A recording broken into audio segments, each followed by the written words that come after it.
The Jake Asman Show will begin shortly.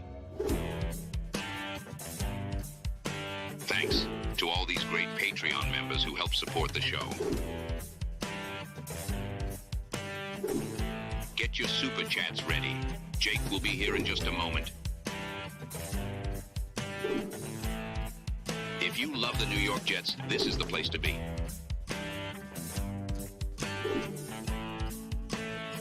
And now, the Jake Asman Show. Bill Belichick is heaping praise on the Jets. We'll talk about that, plus the latest on Haason Reddick. Jeff Parles is going to join us. It's the Jake Asman Show. Let's hit it and get it started. Man, our Jets are primed for a historic season. We bleed Jets green each and every day. This is not the same old Jets. We have Aaron freaking Rodgers. We have Garrett Wilson. Let's go. We have Breece Hall. Please subscribe and hit the like button below. Super chat, baby. Cut the line. We have Sauce Gardner. We have Quinnen Williams. The Jets bandwagon is loaded. Now it's time to talk all things New York Jets. It's the Jake Asman Show. Here we go. And before we bring on today's special guest, a guest that will join us every week throughout the upcoming Jet season, big announcement. If you have not been watching the show the last few days, Friday morning, 9 a.m. on Friday, September 6th. That's this Friday. It's our first ever emoji merch drop. It's emoji week. All the channel emojis that you have access to when you're an Asmaniac here on YouTube are being printed on t-shirts for you to enjoy. If you're a Patreon subscriber, you get every item in the merch store 15% off. That includes this new list of all the Edgemos, as Keith Best would say, coming to the Jake Asman merch store. So jakeasman.com. This Friday, 9 a.m., you will see all the Edgemos, all the emojis available for you to purchase on t-shirts. With that said, let's bring on today's guest. And my goal is to make sure that we have a channel emoji for all our regulars by the end of the season. Ladies and gentlemen, we bring on the great Jeff Parles, one of the lead hosts at the South Point studio, and he is the host of the Sports by the Book program, which you can check out. Jeff, almost every day, I feel like. This is like a rare day off for you. No, yeah. So the show's going to be 7 days a week. Thankfully, I'm going to be only working 5 of those days. So I'll get a few days off, and one of my days off I'll be spending with you all season long on Wednesday. So it'll be a lot of fun. And you know, I've been waiting to say this. It's game week. Game week. We have to wait one extra day, but it is game week, everybody. It is indeed game week. All right, Jeff, we're going to get to the Bill Belichick comments in just a bit, but we start with Haason Reddick because that's the news of the day. Robert Saleh earlier said he has no new information to report on Haason Reddick. For those of you who missed it, here was the full exchange when Saleh was asked for a Reddick update. Is there anything new to report with Haason Reddick? No, not that I'm aware of. In your mind, is there a deadline this week in terms of him being able to play Monday? Like, would he have to be here for Thursday's practice? Would he have to be here today? What's the deadline in your mind? Really, it's going to be all dependent on how he looks. If and when he shows up, we'll put him through some work with the training staff, see where he's at, and then communicate with him and on what we can figure out. Jeff, here's what I don't understand. We were led to believe that today or yesterday or even tomorrow was some sort of deadline for Reddick to report if he were to be eligible to get his game check for week 1. But then you hear the head coach there basically say, well, when he shows up, we'll see what type of shape he's in, and maybe he could play on Monday. So based on that, am I led to believe that if Haason Reddick shows up on Monday in San Fran and he's in good shape, he actually could play? What is his deadline with him to get his game check nonsense? Didn't sound like that exists according to the head coach there. This whole situation is, I mean, I hate that that's my first reaction, just throwing my hands up, but it's kind of where we're at this situation, man. I kind of go back to what when you're in Vegas 10 days ago, just what we talked about. Just, I don't see him being here anytime soon, if at all, this year. And again, it's an unfortunate situation. Thankfully, in the end, it cost the Jets a reasonable draft pick, but at least they didn't give up anything too insane for him. And look, if he shows up at this point, it's a big addition, and it takes the Jets pass rush from again, like I told you 10 days ago, I think Will McDonald's in for a big season and a big step up like we saw from Jermaine Johnson a year ago. You still have Jermaine out there. You kept all those guys on the defensive line on the roster, which was kind of unexpected. They still have depth. It's just that they won't have the true, at least to me, like the true potential top 5 pass rusher that Reddick can be if he's 100% invested and 100% healthy.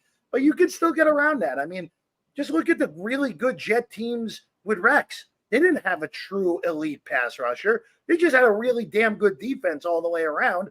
And guess what? The Jets defense is really damn good all the way around. So, yes, maybe Reddick is potentially after a few weeks, like, all right, it'd be really good to get him in here because the pass rush may be lacking a little bit. But if the pass rush looks good through the first month, Reddick loses all of his leverage. Again, this goes back to also what we said 10 days ago. What the hell is his agent doing? His agent's totally miscalculated this whole situation. Yeah, I completely agree. I mean, what does Haason Reddick get out of not showing up now? Like, if anything, he needs to show up, play well, so someone will pay him next year. So I don't understand his approach. I understand why the Jets have had to handle their business the way they have, but this whole thing is such a mess. They could have either kept Bryce Huff. They could have had Jadeveon Clowney for 1 year and $13 million if they beat the Panthers offer. They had him in the building, and it was only then after he left did they pivot to Haason Reddick. So it really is just unfortunate because, you know, I'm not saying they couldn't win on Monday without Haason Reddick, but your chances certainly are increased with him out there. And that's what's really silly in this whole thing. Like, the Niners got Trent Williams. They're going to have McCaffrey in all likelihood. You know, they're going to have Ayuk, of course. And it feels so silly to go up against a team that great and not have your absolute best players out there. And Haason Reddick is one of their better players. Let's call it for what it is. Oh, you're not wrong. You're not wrong. Look, Huff was never coming back. Let's just be honest with ourselves. I thought that was a pretty affordable contract, all things considered, that the Eagles gave him. If the Jets didn't want to match that, he was never realistically coming back. And I think this defensive staff doesn't see Huff as a all-down guy, which, again, I think is stupid, but whatever. And Clowney, look, I mean, it's always a magic 8 ball with Jadeveon Clowney, right? Like, you never know exactly what you're getting out of him. When he's at his peak, he's awesome. When he's not fully invested, again, he's there week 1, so he's more invested than what Reddick is at the moment. But again, I'm not gonna get on the front office unless if you're in the camp of they should have 100% and given Huff whatever he wanted, then fine, no problem. But it's pretty evident that this coaching staff and this front office did not think Bryce Huff, correctly or not, and we'll find out, was a guy worthy of that money. Because I thought that money was a pretty fair deal that Philadelphia gave him, and the Jets just balked at it and let him walk right out the door. So hopefully they get right. Hopefully they're right on Huff for the perspective, because they've gotten this Reddick situation totally screwed up. If you're watching the show live, please hit that like button. Make sure you guys subscribe to the channel. Cincy Matt's in the house. He says, first time catching a live in a bit. Get ready for the Circa draft tonight. That's right. If you're in my fantasy league, we got our big draft tonight, Jeff. I got the 3rd pick. I don't want to tip my hand on where I'm leading, but I think there's a good chance people in the league know exactly what I'm eyeing. I think everyone knows who you're taking at number 3 if he's on the board. Let's just go with that. The thing is, this league's full of Jet fans. I don't know if he's going to be on the board. Well, then you know what? Then you can pivot to another really good player. So you'll be fine at number 3. Cincy Matt, he wasn't done, Jeff. He's like, I want to get back in on the membership gifting. How about a 5-spot of channel membership? Yeah, indeed. Jack Needham, Matt Lafina, Joseph Rivera, FR Cows, and Yair Rivera. You guys are all officially channel members. I want to get into now, Jeff, the comments that were made by Bill Belichick, of all people. So Belichick is now doing a show with Underdog Fantasy, and I'm like 99% sure the other person on camera in this clip I'm about to play is former failed head coach of the Lions, Matt Patricia. So this was Bill Belichick breaking down the Jets with Matt Patricia on the Underdog Fantasy show that Belichick is now involved with. The Jets are one of the hardest teams to prepare for from a skill standpoint because of Breece Hall, outstanding running back that has the ability to take the ball the distance. He's very good in the passing game. And defensively, you want to do everything you can to get the ball out of his hands and load the box.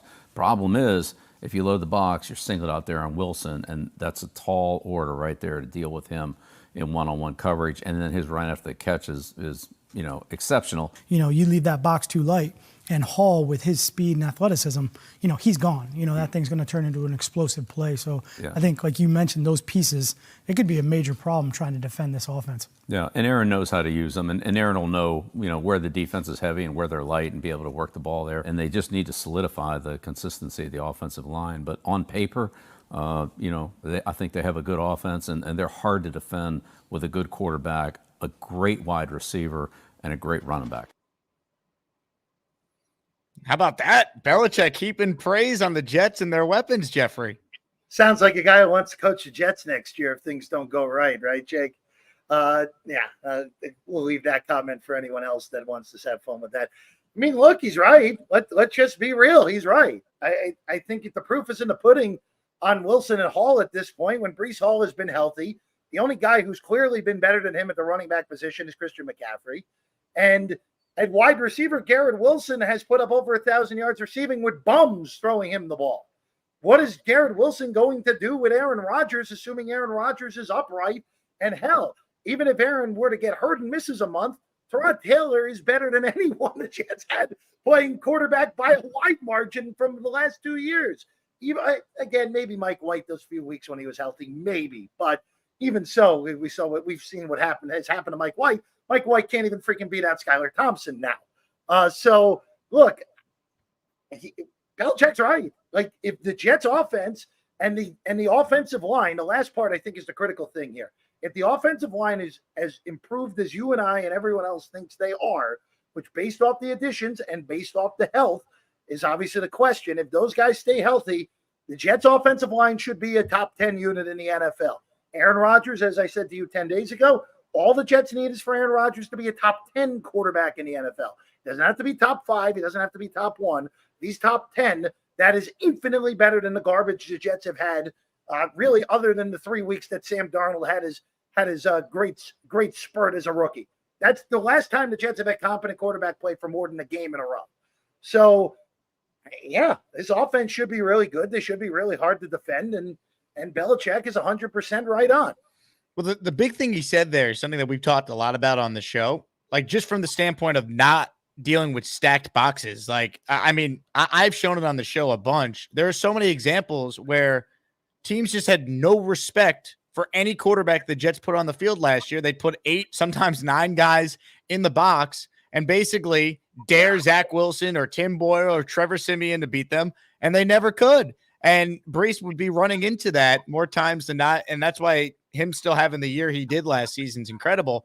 Like, just imagine what Breece could do without dealing with the stacked box. And if you dare to try to stack the box, Aaron's going to check out of it, and he's going to find Garrett Wilson or Mike Williams or Conklin over the middle. Like, that's why this offense is a chance to be special, because whether you're dealing with Breece or Garrett or Mike Williams, they have too many good players for you to game plan against.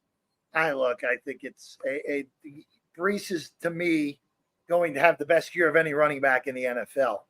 And he's right, like you just said, like 8, 9 in the box, because there was no threat for any of those guys to beat you with their arms last year. Yeah, Aaron Rodgers, even at 41, coming off major injury, is still like, you still have to, even like the Niners are going to have to respect him week 1, even though we don't, no one knows exactly what Aaron Rodgers is going to be. All we know is he's going to be better than what we saw the last 2 years for the Jets. So look, I'm on the Breece Hall train more than anything for this offense. I think Hall's going over 1,500 all-purpose yards this year. Could even be pushing 1,700 by the time it's all said and done. I expect Hall to have a monster year, even more so than Garrett, Garrett will get his 1,000 yards again. We'll see what the numbers end up being. The only thing I expect to be really higher is his touchdowns. I expect his touchdowns to go way up, which makes sense because you have a guy who's capable of throwing touchdowns again. Competent quarterback play, Jeff. I can see it now. Can you believe it? I mean, not counting the Ryan Fitzpatrick accident in 2015. I mean, Jesus, you and I were both in high school still at that point, Jake. We might not have been in high school. We'd be talking middle school if we're going back to the Chadwick days. Yeah, where it all began, baby. You know, the middle school, early high school days, the Chad Pennington era, nothing like it.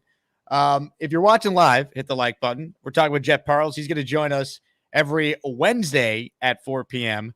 Eastern time beginning next week. We're getting Jeff on a week early to kind of kick off a little season preview. We'll get more into the Niners matchup. While I bring up the weekly guest, reminder, Joe Beningo on Monday, Fireman Ed on Friday. They headline our weekly guest. We got Jeff Parles right in the middle of the week on Wednesdays. We'll be joined every Tuesday by Robbie Sabo and Andrew Fialco. Nick Faria will be on Thursdays, and Boy Green will be every Friday afternoon. So we are stacked on the channel, folks. But I'll say this, Jeff. When we polled the Asmaniacs, you had among the highest Q score of any guest we had on. I said, well, I got to call Jeff's agent. I got to negotiate a deal, and we got to get him back for season 2 of a weekly segment. I appreciate it, Jake. It's nice. It's nice to hear that every once in a while my takes don't put everyone off. It's nice. So, but no, look, as I said to you 10 days ago, I love the audience, the Asmaniacs for the most part. They're great. But that's society at this point, right? Right. That's society. There's always some bad apples, but you guys are the best. Jake, you're awesome. And the lineup. I mean, the fact, Jesus, can you even imagine? Yeah, I mean, Mondays with Benigno, forget it. I mean, you're getting it fresh, my friend. You're getting it fresh. Now, this week obviously is a little bit different because they're playing on Monday, but boy, you're getting it fresh from Joey B. Man, what an amazing getting. And of course, the thaw with you and Paul, with Boy Green. I can't wait. I can't wait for me to have my over/under game of how many borderline inappropriate things are uttered on that episode between you and Boy Green. I hate this team. I hate them. I hate them. You're going to love them, Joe. And by the way, Jeff, because they're playing on Monday the first week, Joe's coming on Tuesday morning. How about that? There you go. That's much better. There you go. Right away. Well, again, Jake, this game on Monday, I have gotten more confident as the summer's gone along. Obviously, San Francisco's gotten their act together with Ayuk getting signed and Trent Williams holdout finishing. Obviously, our thoughts are with Ricky Pearsall, who was shot in a robbery attempt in San Francisco. Seems to be doing well, which is unbelievable to hear. But on the field wise, Jake, this Niner team, they are still, by every gambling person I know out here in Vegas, they are still the number 1 power rated team in the NFC. Detroit has caught up a little bit, but this is quite the task right out of the gate for the Jets, especially traveling 3,000 miles to play this game. If you're coming to our watch party, make sure you RSVP, and you can watch Jets Niners with me at T Squared Social. We just hit over 300 RSVPs let's go. for this game on Monday. Go. Insane. We'll get more into the game here, but why don't we use this super chat to kind of jumpstart the combo here? Jets win the toss Monday. You taking the ball, Jeff? Absolutely not. I am putting my defense out there. And I'm forcing a 3-and-out on the first drive of the game. It's not even for debate. And look, again, Brock Purdy has been this massive, any way you can slice it, this massive, shocking success in this league. But the one defense that he played last year that was similar enough to this Jet defense was Baltimore. And Baltimore made his life hell in that game on Christmas night. So I want to get my defense out there. I want to set the tone early, and I want to force a 3. I want to do what I did to Buffalo at the beginning of the game last year. I want to get them off the field quickly, and I want to get my offense on the field with getting the ball in the second half. If I win the toss, I'm deferring. I'm not thinking twice. Yeah, I always like to defer. I like the idea of deferring. Your defense is your biggest strength. Let them set the tone. And I think if you're the Jets, you have Aaron Rodgers, so you love the idea of being able to double up at the end of the half. No one's as good in the 2-minute situation than Aaron Rodgers, maybe historically ever. So, like, maybe Brady is the only one. So, give me Aaron Rodgers in the 2-minute at the end of the half, maybe a chance to double up. That's what I want to defer every time with this defense. Look, I know it won't be loved because of his background, but my former coworker Michael Lombardi, the middle 8, winning the middle 8 minutes, it's critical. And you mentioned a great point there.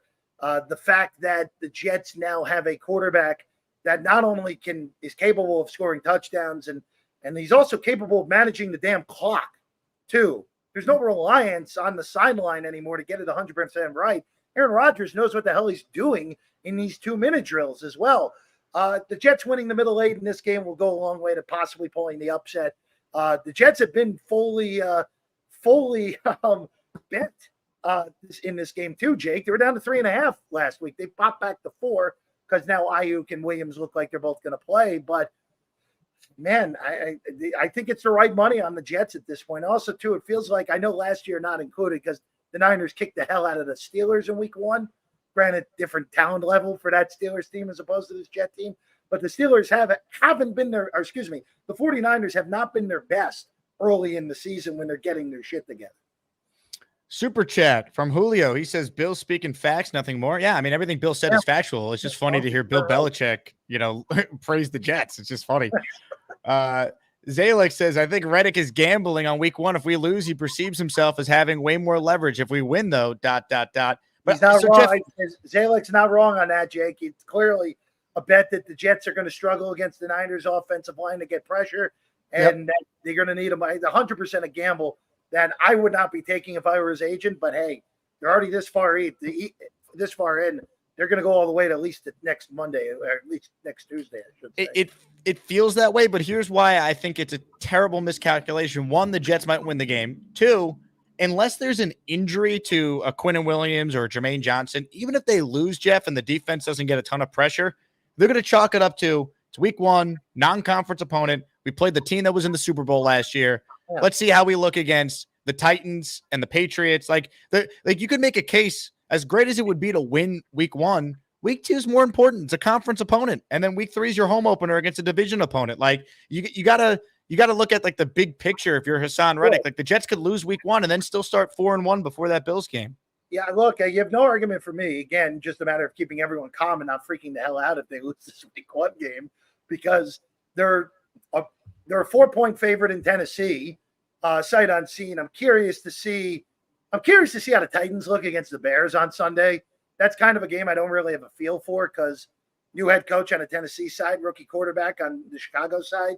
So that's important. And then New England, I mean, if the Jets can't freaking beat New England at home in the home opener on a short week, then there are bigger problems than Haason Reddick not being there, Jake. So, yeah, I mean, look, if you lose this game, you start 4-1, you win in London, you beat Denver, who I think is going to be terrible despite that's kind of a mixed bag for Peter Schrager today. Love seeing him having the Jets at the number 1 overall seed in his predictions. I don't think there's a worse projection from any respectable analyst than having Denver in the playoffs going into this year than Schrager having them as the 6th seed. So, that was a fun one this morning on GMF. Yep, it's classic. Like choose what take from an analyst you love, and then ignore the stuff from that same guy you don't. No, I don't. The Bronco. I feel like I'm such on an island at this point because I think everyone in that week 4 game against Denver, I've always marked as even more so than a New England game of, hey, this is the game on the schedule that if you lose, you're probably screwed and your team is nowhere near as good as you think it is because it's a long week with the rookie quarterback making a cross-country trip with a team that isn't particularly good. And by the way, a team you beat the last 2 years with no quarterback play on the road as well. So, I mean, yeah, I don't get a lot of people that are hyping Denver. I hate to sound like the pro Raider media that is out here, but the Denver hype is the most perplexing of anything going into this year. I have a question/observation for Zalix. I've seen $5 super chats. I've never seen a $5.01 that super penny's chat. important, man. We're running. So. Any ways to get those pennies out of circulation is a good thing, Jay. I didn't even know you could do that. But Zalix, thank you for the super chat. Chris writes in, don't care what Belichick thinks. That bum was carried by Brady. Brees Hall ended that bum's career. He needs to take those cheating rings and retire. Well, Chris, I got news for you. The league kind of retired him. He couldn't get a job. So there you go. I have nothing else to add, Jake. Yep. Hey, he makes some great points. Tyrone says Reddick will play on Monday. Go Jets end. I believe Tyrone's using classic voice to text, and he means Reddick will play Monday. Salah basically left it open. I mean, you and I both know that Reddit will be very, very active on Monday, regardless, Jake. You know that. Yeah. Always informative in some ways, right? Jets Reddit has a love-hate relationship with me. When Joe Tippmann was having his snap issues, someone wrote, I blame Jake Asman for Joe Tippmann being It's your fault. You're damn right. It's your fault that the center couldn't snap for a week. 100% Jake. If you're an Asmaniac on Jets Reddit, I'm going to need you guys to defend me, man. They were coming after me a couple weeks ago. That's great. That's awesome. Oh, God, that's spectacular stuff, Jake. Mickey writes in, Kinlaw is a huge key to the defense. He was a bust in San Fran. If he reaches his potential, Q and him interior will wreck games. Jeff, I don't know if we talked about this when you were on the show when I was in Vegas with you last week. I think Kinlaw is going to be one of those signings we look back on and go, yep, they got it right. They found talent, and look what he did. I think it's a Jet thing, right? You put the guy that's really good with talent next to Quentin Williams. We saw it with Sheldon Rankins. He then got paid. Quentin Jefferson last year. I think Kinlaw is going to be really solid for this team this season. Wouldn't shock me. I know. Quentin. We didn't expect anything out of Quentin Jefferson last year. Let's be real. Going into the year, we thought at best nice auxiliary piece, and he was really damn good a year ago. And I think you're right. Look at the nice little career Solomon Thomas as another early round draft bust in San Francisco has actually had a nice little career with the Jets. So you're at a point here where I think you're right. Put anyone that has some sort of talent also too. Again, these guys in San Francisco, I know it's just few defensive coordinators down the line. It's all the same damn defensive system as when Saleh was there. It's all gone through the years. It hasn't really changed that much. Hit the like button if you're tuning in. There's 345 of you watching live right now. We're talking with Jeff Parles, native New Jerseyan, big fan of the Jets, Jets. He lives out in Vegas where he does some great work at the South Point Studios. You can check out Jeff's show, Sports by the Book. Make sure you guys follow Jeff on Twitter as well, at Jeff Parles. You've heard me mention the watch party. Jeff, I want to create some FOMO for you right now. Here's why you got to come out to T Squared this Monday night.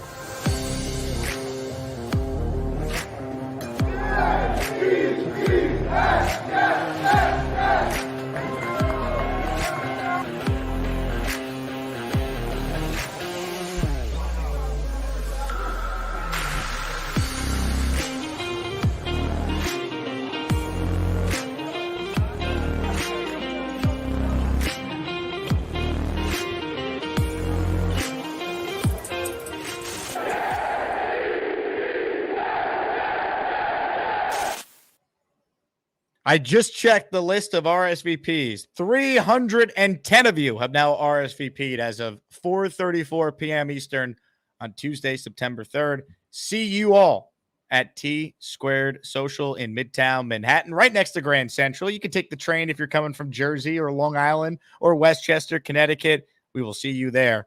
Jeff, as far as some of the other storylines with this game on Monday, go ahead. Anything. Was that Bonesy who you had in there as the southpaw throwing the football? Good eye. Bonesy. You gotta make a better. You gotta have better rotation than that, my friend. That did not look comfortable the way you threw that ball there. Did not look comfortable. Bonesy getting called out. Wow. Man. Quick comment here from Charles I want to address. He says, Jake Clowney's from Rock Hill, South Carolina. He wanted to play close to home and his family. That's why he went to the Panthers. They paid him the most money, Charles. Jadeveon Clowney is a mercenary. I covered him in Houston. That's why he's bounced around the league to the team that pays him the most. It was the Ravens last year, and he had a really good season with 9.5 sacks. So if the Jets beat the Panthers offer, right, he's basically signed for 1 year, $12 million guaranteed. If the Jets went 1 year, $14 million, I think he would have been a Jet. But it is what it is. At this point, they made their bet with Reddick, and now we got to see it through. Yeah, 100%. Look, I probably did play a small little factor on that. But, again, Carolina, there's no caring about winning. We know Carolina's not going to be good this year. so the money and that definitely put it over the top. Ladies and gentlemen, the Gusbuster Umbrella Hotline is officially open. If you go to gusbuster.com, you could purchase the best umbrella in the universe. And you could use the promo code Jake, so you'll get 15% off on any of your umbrellas. First up on the hotline is Charles Eugene M. Gorman. Hello, Charles. Hey, Jake. How are you? What's up, Chuck? Please call me Charles. What's up, Charles? Nothing much, man. How are you doing? What's that green screen behind you? What do we got there? That's Captain Adam. It's tough to see. You're kind of blocking him.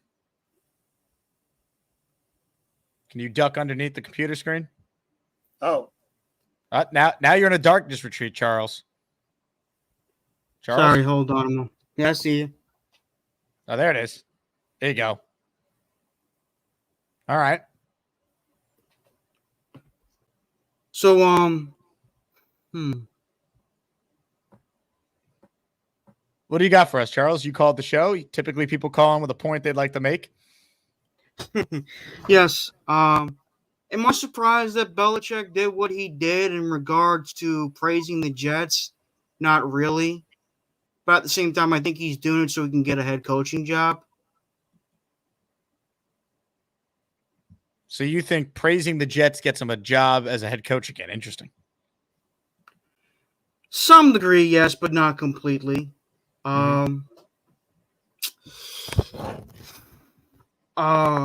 yes, Haason Reddick not showing up. I'm really kind of tired of hearing about Haason Reddick at this point. I just really want to. I think the Jets defensively will be fine without him. Absolutely. I mean, look at the Chiefs last year. I mean, the Chiefs defense was surprised last year. And yes, they got better with Chris Jones, but they played pretty well the first 2 weeks without him. Charles, let me ask you a question. Yes. It says soon to be 30 in a week. Like a week from right now, you're turning 30. Is this correct? September 10th is my birthday, yes. Wow. So 1 week from tonight, or 1 week from today, really, you're going to be 30 years old. Have you thought about your life through the first 29 years entering year 30? Yes, I have thought about my life. There's some things I enjoyed. There are some things I wish I could improve upon, and there's some things I wish I could take back. What are you doing for your 30th birthday? I don't know. Hopefully I don't know, man. I'm just taking one day at a time. So Jeff, I have a question to ask you. You live in Vegas? yes, I do, Charles.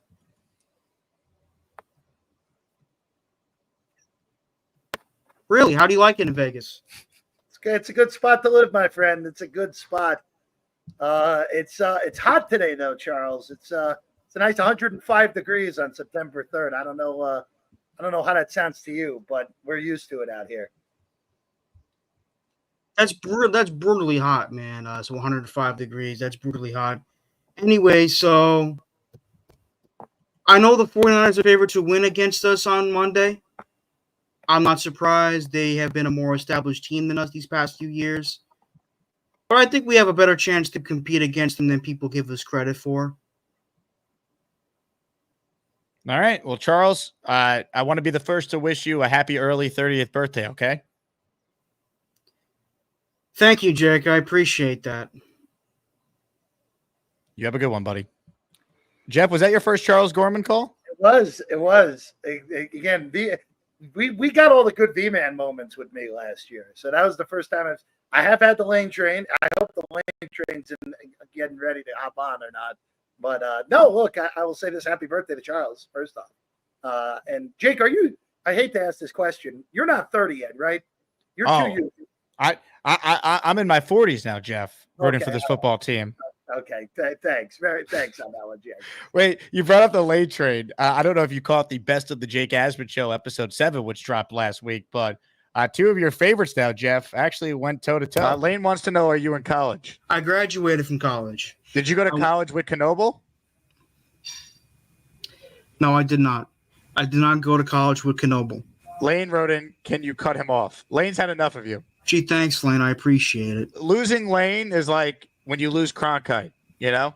You lose the country. That's like Lane Kerner here. You lose the Lane train, you lose the country. That's interesting. Yeah, I'll just kick off Charles. Anyway, how do you feel about Al-Azhar? Wait, Lane, hold on. What did Charles say specifically that irked you? That whole rapping thing, I did not get.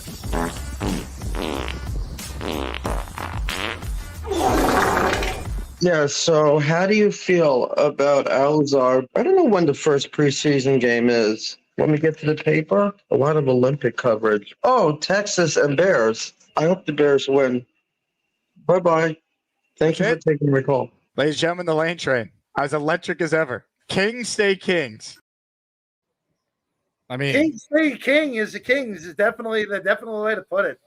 Definitely way to put it. I will say, I just wanted to add one thing to Charles since he's turning 30. I am 31 now, Jake, which I will tell you, it's not as scary as you think, Charles. 30s are a great time. 30s are a great time. Let's just go with that. Ladies and gentlemen, you heard Jeff just bring this guy up. So it's only fitting that now that he is called in, we go to him right now. Pledge allegiance to the flag of the United States of America, to this republic for which it stands, one nation, under God, indivisible, with liberty and justice for all. Yeah. Hey, V-Man. What's up? Oh, yeah. Good to see you, V-Man. What's up? I gotta sit through that again. I'm gonna need a drink. V-Man, you mumbled through whatever you were just trying to say there, and there's loud noises. The more you keep going through that clip, the more I'm going to be ending up drinking. Oh, wait a second. You're drinking because we had the audacity to ask you to do the Pledge of Allegiance on the show? No, it's just that. No. You hate this country, V-Man? Does this flag hurt you? No. I'm just saying, it's just like, can we just do different clips? Can you mix it up? I'm just saying. That's all I'm asking. Can I mix it up? I kind of want to go get a drink out of my fridge now, actually, in all honesty. It's only 1:40 here. I mean, I guess I could mix it up. Now, when Neil was the first caller today, the other guy who I was asked more about last night, besides Neil, is this guy online right now who might be sleeping. V-Man's up next. Hello, V-Man. Come on. V-Man, you up? Yep. Sorry. Line is right. Line it. Line it. Work, V-Man? Yeah, it's better. V-Man, that will forever be my favorite moment in co-hosting this show. I don't think it can ever get topped. No, that's always the best moment. Yeah, no. And don't worry, Jake. This is not yours. This is not the one for the tailgate. Your tailgate one is right here. Your tailgate one is right here. Still unbottled. Still, you can still see it still has the wrappings. So that one's that one's for the tailgate. I just bought myself a second one for my birthday. When's your birthday? My birthday was the 27th. This is the one I bought for myself for my birthday. Oh, that's right. That's right. Yeah. So getting onto the Belichick talk, this is so bizarre. Yeah, it's just, I guess it's a bit of a bizarre word for me. Imagining him talking about the Jets in a positive light. Yeah, there's so many years of humiliating us.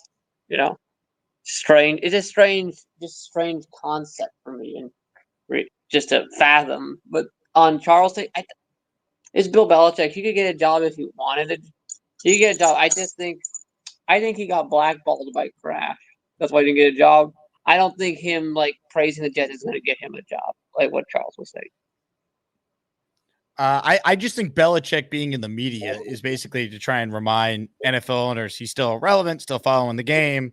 You know, he's hip with the times because he could talk about the current players, because that was the knock on him at the end, that he lost touch with the current players. I think that's what it is. Him praising the Jets is not going to get him a head coaching job. Him just being in the media, having a weekly presence on McAfee, that will help him. Getting media attention might get him a job. You know, the question is he going to up? It's not just knowing the players, but just getting up on offense. Because simply put, that was his big Achilles heel, is the fact that his offense, that, you know, it was nepotism with him.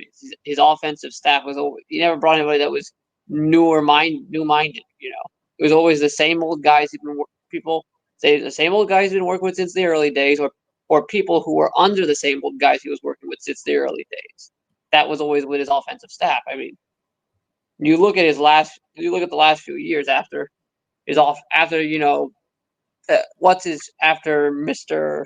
McDaniels, Josh McDaniels left, everything went downhill for him offensively, and he had nothing.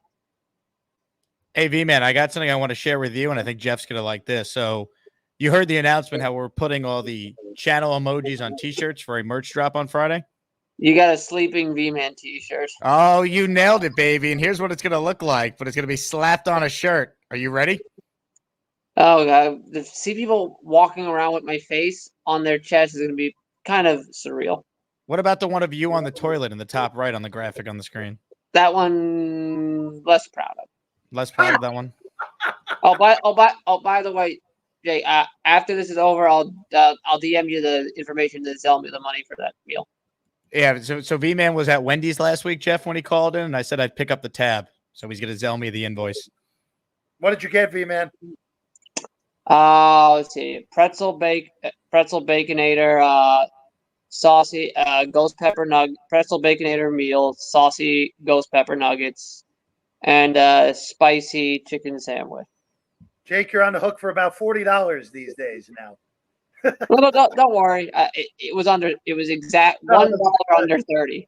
That was a joke. Anyway, 29 on the. It was 29 on the button. What do you think of this one? Oh my God! That was my grandfather on a T-shirt. That one you might have this. That one's a blast. Would you prefer this one over the other one?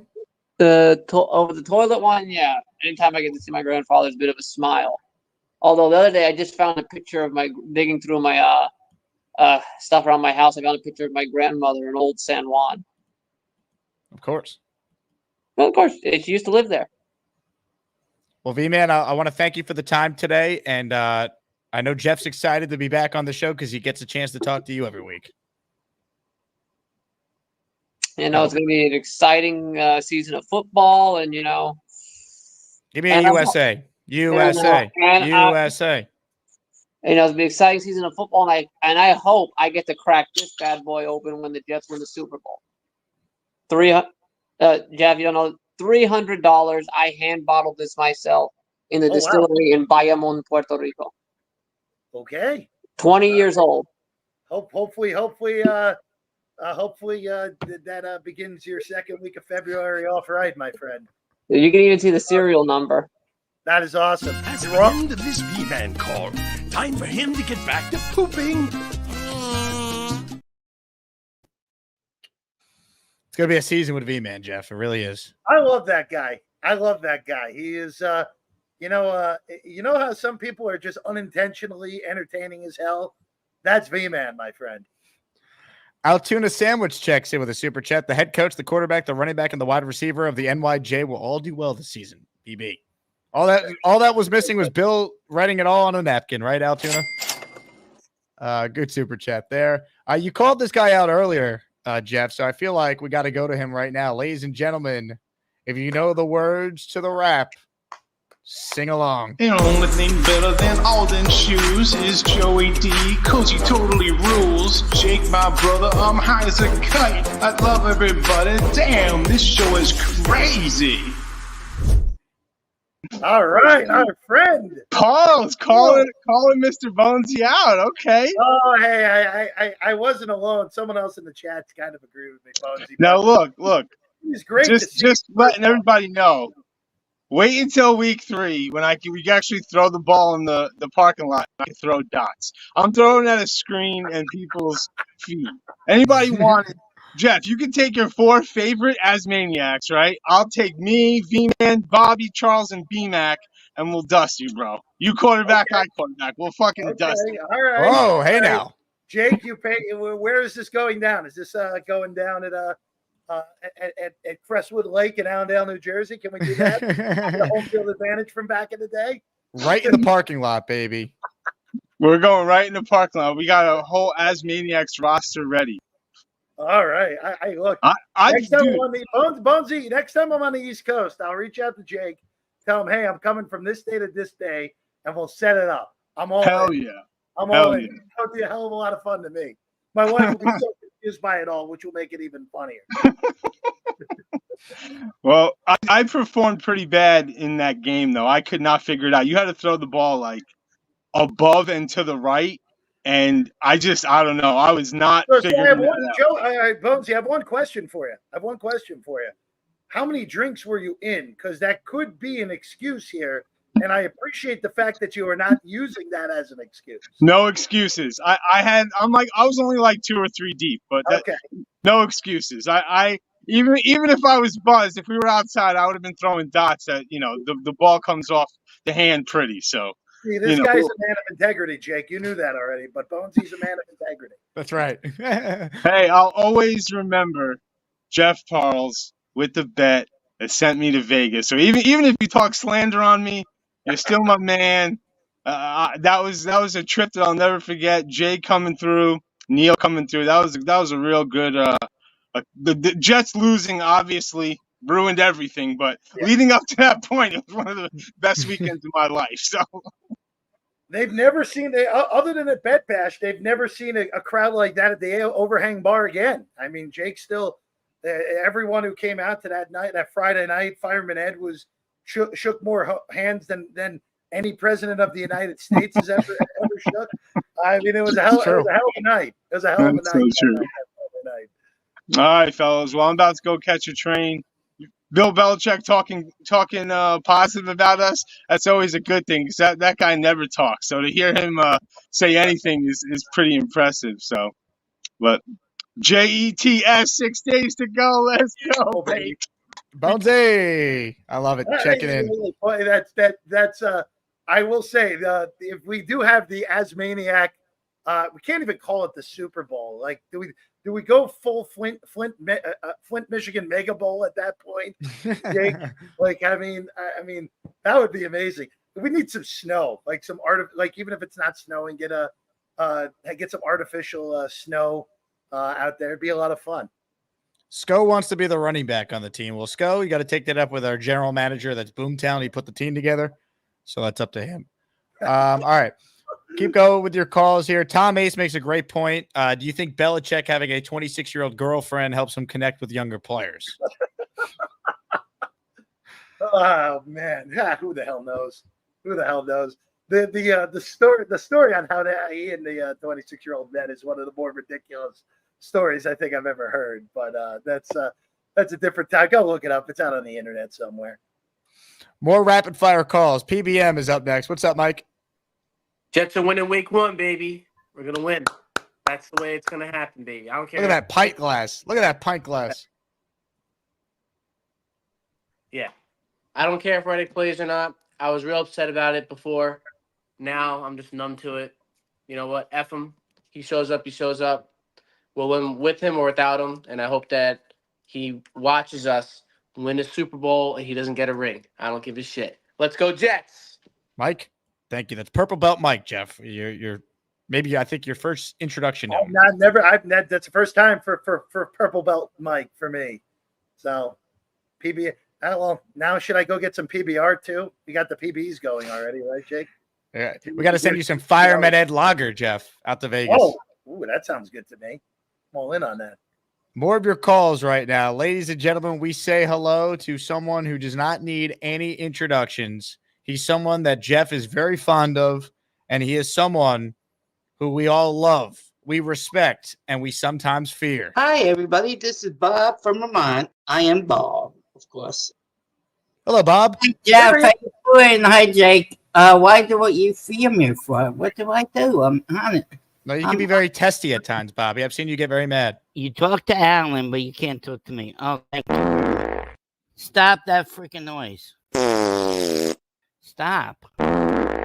Stop farting. Stop with that farts. Yeah, that's amazing, Gator. What hat are you wearing today?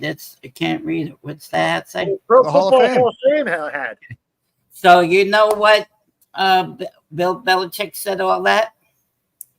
Because one night he was with his girlfriend and they were smoking some kush.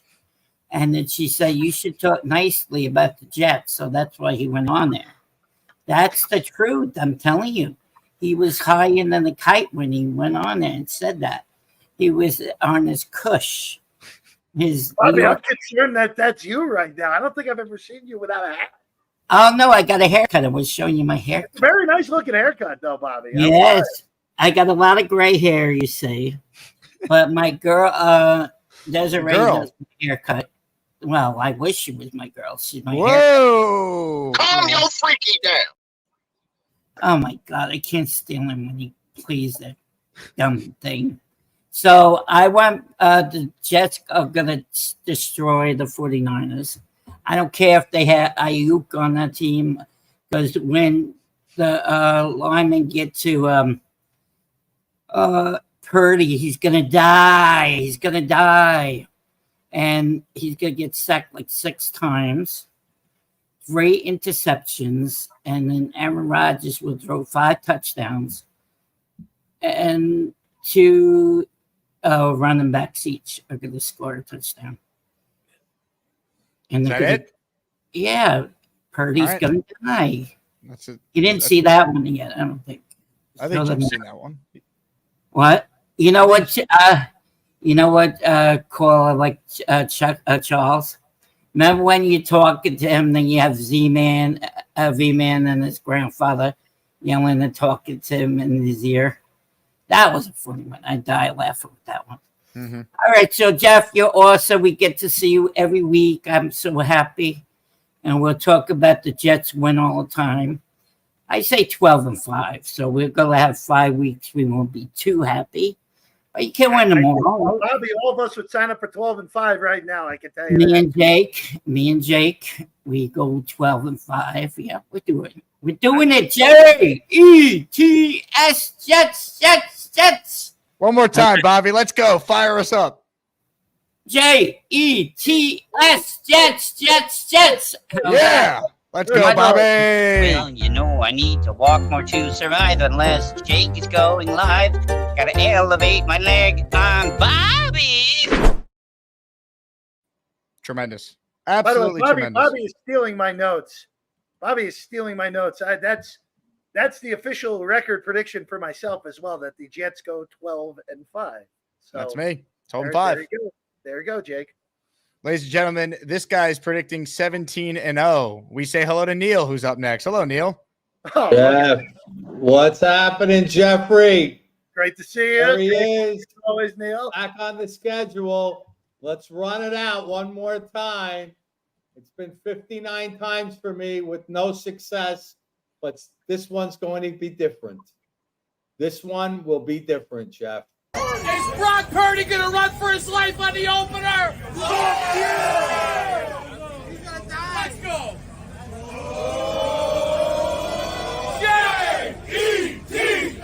Jets, Jets. Let's go. There you go.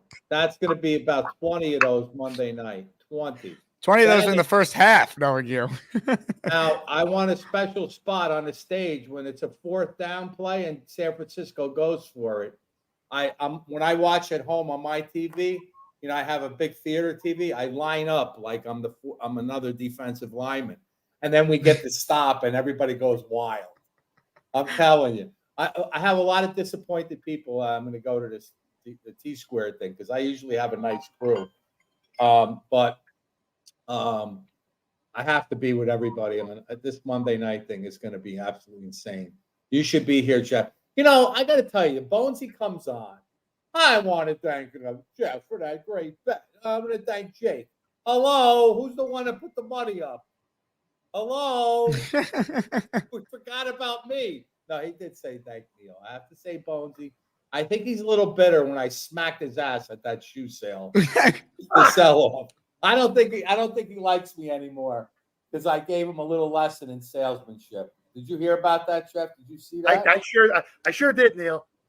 I know a lot of people saw that, but you know, I was just getting warmed up now. Now I know my Alden shoes even better now. I might stop in there Monday afternoon and sell a few pairs, and I need a lot of commissions because I'm going to buy a lot of shots at that Monday night game. Gangrene shots, Neil. I'm gonna get ready. What are they called? The gangrene tee shots. They were the most popular item at the first watch party we did for the Panther game. I'm gonna be so smoked. But I usually get really wasted before the game. I'm not gonna, I have to, take a few of those pills you got. What's that new sponsor you have, Jake? Oh, by the way, you sent me. Thank you, Jake. I got something in the mail from that company that you sponsor. What did I send you? I don't even know what I sent you. The hemp. Via. Okay. The Via. Yeah, you got the gummies. I love it. I'm going to take about 17 of those. That's going to get. We have to pop those, Jake. You and I, because we get very intense game time. I am not going to. Forget it. Like you said, Jake. 6 o'clock, you do your little handshakes. The game face goes on at 7, the countdown, the kickoff, play after play after play. You know how I am, Neil. I mean, you and Mr. Bones here are two of the only Asmaniacs that have actually sat next to me in person and watched the Jet game. But Jake, I'm a different at the stadium. I can't go crazy. I can't really. I don't know, for some reason in that game I was not myself. Because Rodgers got hurt on the 4th play of the season. That's why. Yeah, I know. We didn't get a chance to really get excited, but I was worried about you more. That's why I kept calm. I was really inside internally. My stomach was like 16 knots. Internally, I was about to blow up a gasket. I don't know what was going to happen to me that day. But we got through it. Another year has gone by, and here we are. Jeff, what's your predict? So what's your feeling about Monday night? What's your feeling? Coin flip game. It all depends on, really, Brock Purdy's the most important player in the game for either team. I know that a lot of people on here would probably want me to say something else on that, but if Purdy plays well, the Jets will probably lose. It's a very difficult game right out of the chute, playing a team that, again, Vegas power rating wise, the Niners are in the top 3 for everybody I know out here. I have them at number 3. For reference, I have the Jets entering the season at number 5 right now. Kansas City, actually, excuse me, I have the Jets entering at number 4. I have Kansas City, and I have Detroit, and I have the Niners ahead of the Jets. Those are the only 3 teams that I have on my betting ratings going into the year. So it's a tough draw right out of the gate. But again, if the Jets are going to win the game, it's because Purdy blows up, and we've seen that against high-end defenses from time to time through his first year and a half plus. So the Jets are more than capable of winning this game, but they're going to have to turn Brock Purdy over, and they're going to have to turn it into points. Neil, he's going to have to run for his life, correct?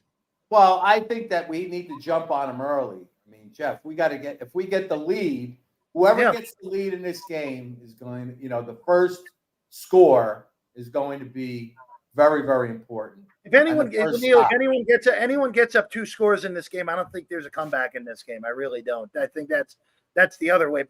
And keep in mind, actually, I will say this too. These are defenses number 1 and number 2 in the NFL to me. I don't think there's much of a debate on that. I know some people point to Baltimore. Some people are even pointing to the Lions this year. I don't see it being the highest of high end. I think the Jets and the Niners are pretty clearly the 2 best defenses in the NFL. My favorite bet in this game was the under about a month ago. But I tell you, Jeff, everybody loves the under. I'm telling you, this is going to be a 50-plus game. I really keep in mind, Neil. Keep in mind, last year. Now, granted, Aaron got hurt and played 4, but last year that under in Buffalo and the Jets, I thought even if Rodgers was healthy, was 10 points too high, and probably was still going under even if Aaron plays that whole game. Well, that's the division. Divisional games are usually under games because the other teams, they know each other. Correct. 100%. San Francisco cannot be ready for us because nobody knows what we're going to do. I mean, really, this first 20 scripted plays of us in this game, who the hell could really predict what we're going to do the first 20 plays? We know what San Francisco is going to do. They're going to take it. They're going to go with Kittle. They're going to do some screens. They're going to keep short. They're going to try to yak it out with us. And, I see them scoring, 21 in that range. And I think we're going to outscore them. I think we're going to get that 31 number on there. And 31-21. I don't think they're going to be able to stop us. I don't think they're going to stop us. I think we're going to score, at least 3 to 5 touchdowns in this game. At least. Whoa, baby. 5 touchdowns. Jets score 5 touchdowns. I say we have something really bad has happened. So I would say, without a doubt, 17 points by halftime is our team. Not a question in my mind. 2 touchdowns. These goddamn exploding cigars. I gotta go, Jake. I'll call back later. Shit. If the Jets score 5 touchdowns in this game on Monday, Jeff, I can't even imagine. No, I mean, forget it. The excitement would be out of control on here throughout the week if the Jets put up 38 on the Niners. I just don't see that. Look, again, I think this is a low-scoring game. I'm not sure either team gets to 20, which is the total opposite of Neil. And you know what? If this game's actually, barely gets to 20. If this game's 20-17, I'd actually feel pretty good about it if I were the Jets, in all honesty. But like you said, losing this game is not a catastrophe. If you lose your games out of conference this year, which someone in the chat asked what I had as the Jets' losses, I have 2 of their losses coming against the NFC West. So losing games against the NFC is not a bad thing when it comes to playoff tiebreakers down the line, which hopefully we'll be having to deal with this year, or hopefully we won't have to deal with any of them because the Jets will win the division by 3 games. But hey, maybe a tiebreak for seeding could come into play because Kansas City and for me, some will say Baltimore. I think it's Cincinnati in the North. The winner of the North and Kansas City, you and I both know, Jake, and maybe even the Texans, they all could be 12+ win teams. So there could be some tie breaks at the top of the AFC this year with these. Jeff, do you have time for one final call? Yeah, let's do it, my friend. Ladies and gentlemen, we say hello to Mr. Weed. Hello, Mr. Weed. Yeah, there we go. It's a great still shot of my head. Mr. Weed? Mr. Weed? It's a great still shot of my fat head. I think you look good there. I just don't know what your head is I don't on. know what's going on. Mr. Weed. I think Mr. Weed has fallen into the patch. Mr. Weed, the first Esquire, the first of his strain, smoke of the people. Is he on Ned Stark there from Game of Thrones? I can't tell. I think that's what it is, isn't it? Mm. Well, Mr. Weed, we'll check back in with you. Okay. Super chat for Boarding Woody at the buzzer here. It's an Asmaniac super chat. Hey, Jeff, what's the betting line at South Point Casino for Brock Purdy dying? My wife and I love South Point Casino. We go there 2 weeks yearly. You say that's off the board, my friend, Woody. Off the board, my friend. Jeff, great job, Ben. I'm looking forward to next week. Next week, we shift back to your regular set weekly time, which is 4 p.m. Eastern on Wednesday. So I can't wait, man. It's going to be a blast. It's going to be great. We're going to learn a lot on Monday, my friend. It's a little bit more of an unknown than I think I would like going into this week 1. And again, we'll hopefully have a better gauge also of the opponent in week 2, because Tennessee, I can tell you right now, I don't expect them to be good, but who the hell knows with a new head coach and a quarterback that is very, very random, and I think has the potential to be really good, but also has the potential to really suck. So next week's preview is going to be a hell of a lot of fun, Jake. It also would be very Jet-like if they win week 1 and then they no-show week 2. Jake, we've seen horror shows in that. Other than the year when they went there at 5-1, we've seen plenty of horror shows against the Titans through the years, including that game I was at, Darnold's rookie year with McCown playing, which was a mess. So, yeah, there you go. Jeff, I will talk to you next week. Excellent job. Thank you, as always, my friend. We'll see you next Wednesday, everybody. Ladies and gentlemen, Jeff Parles checking in. Bill Belichick works for Underdog Fantasy. I don't know if he's a coworker of mine. Probably not, right? I don't work for Underdog, but they do sponsor this show, and I want to announce my Underdog Pick'em for week 1. I'm going to have more when we get closer to this game on Monday, but I'm sharing it now. Promo code Asman. Sign up. Take advantage of a $1,000 deposit match at a 50% rate. That's what Underdog's offering right now to get you set for the football season. But here are my 3 higher or lowers for week 1 that I already put in for Monday night. Breece Hall higher than 68.5. Garrett Wilson higher than 69.5. Brock Purdy lower than 240.5. I think Breece is definitely someone you want to highlight in any underdog pick. And I think you got to look at Garrett because Rodgers is going to go out of his way to feed him early and often. So those are the 2 I'm looking at. And I trust the Jets pass defense. I mean, go look how many times a quarterback threw more than 240 yards against them last year. Not many. So lower 240.5 passing yards on Purdy. You can sign up for Underdog Fantasy with my code Asman for a 50% deposit match up to $1,000. Shout out to Underdog for being a part of our show. Ladies and gentlemen, let's get back into your calls right now. We say hello to Johnny Boy, who's next. Hello, Johnny Boy. Yo, what up, Jake? How you holding up, bro? Hey, man. What's going on? Hey, first off, bro, I appreciate you saying that. I think you said having Reddick on the second game where it counts more would be a lot more beneficial for us. And it's what I was thinking if that occurs. But I came on here. I was going to ask Jeff something, but it's all good. I was going to ask you the other stuff. Dude, I know you got the emoji currently stuff for the merch store right now. Yo, if you have a shirt that has you and Bobby on it with you waving the American flag as the VP and Bobby for president, bro, I would cop it ASAP for me and the wifey. If someone wants to design that shirt for you to buy, I will get it in the merch store, but I do not have that handy. All right, I'm gonna have to go. I know a guy that knows a guy that'll get us that for us. But yeah, I was coming on to say something to Jeff, and I already forgot because I started busting out laughing with the Friday the 13th Jason thing that Weed had on there, bro. So yeah, it's Friday the 13th, man. It's Jason. It's Camp David, if I'm not mistaken. I thought it was Game of Thrones, so I guess that makes sense. Yeah, but hey, I appreciate you, brother.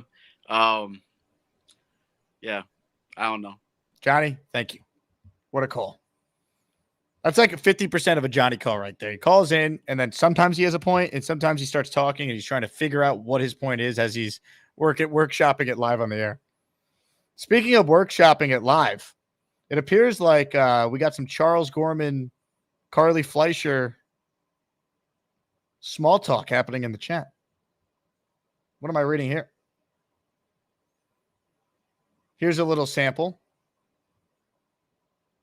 Charles accused Carly of acting weird.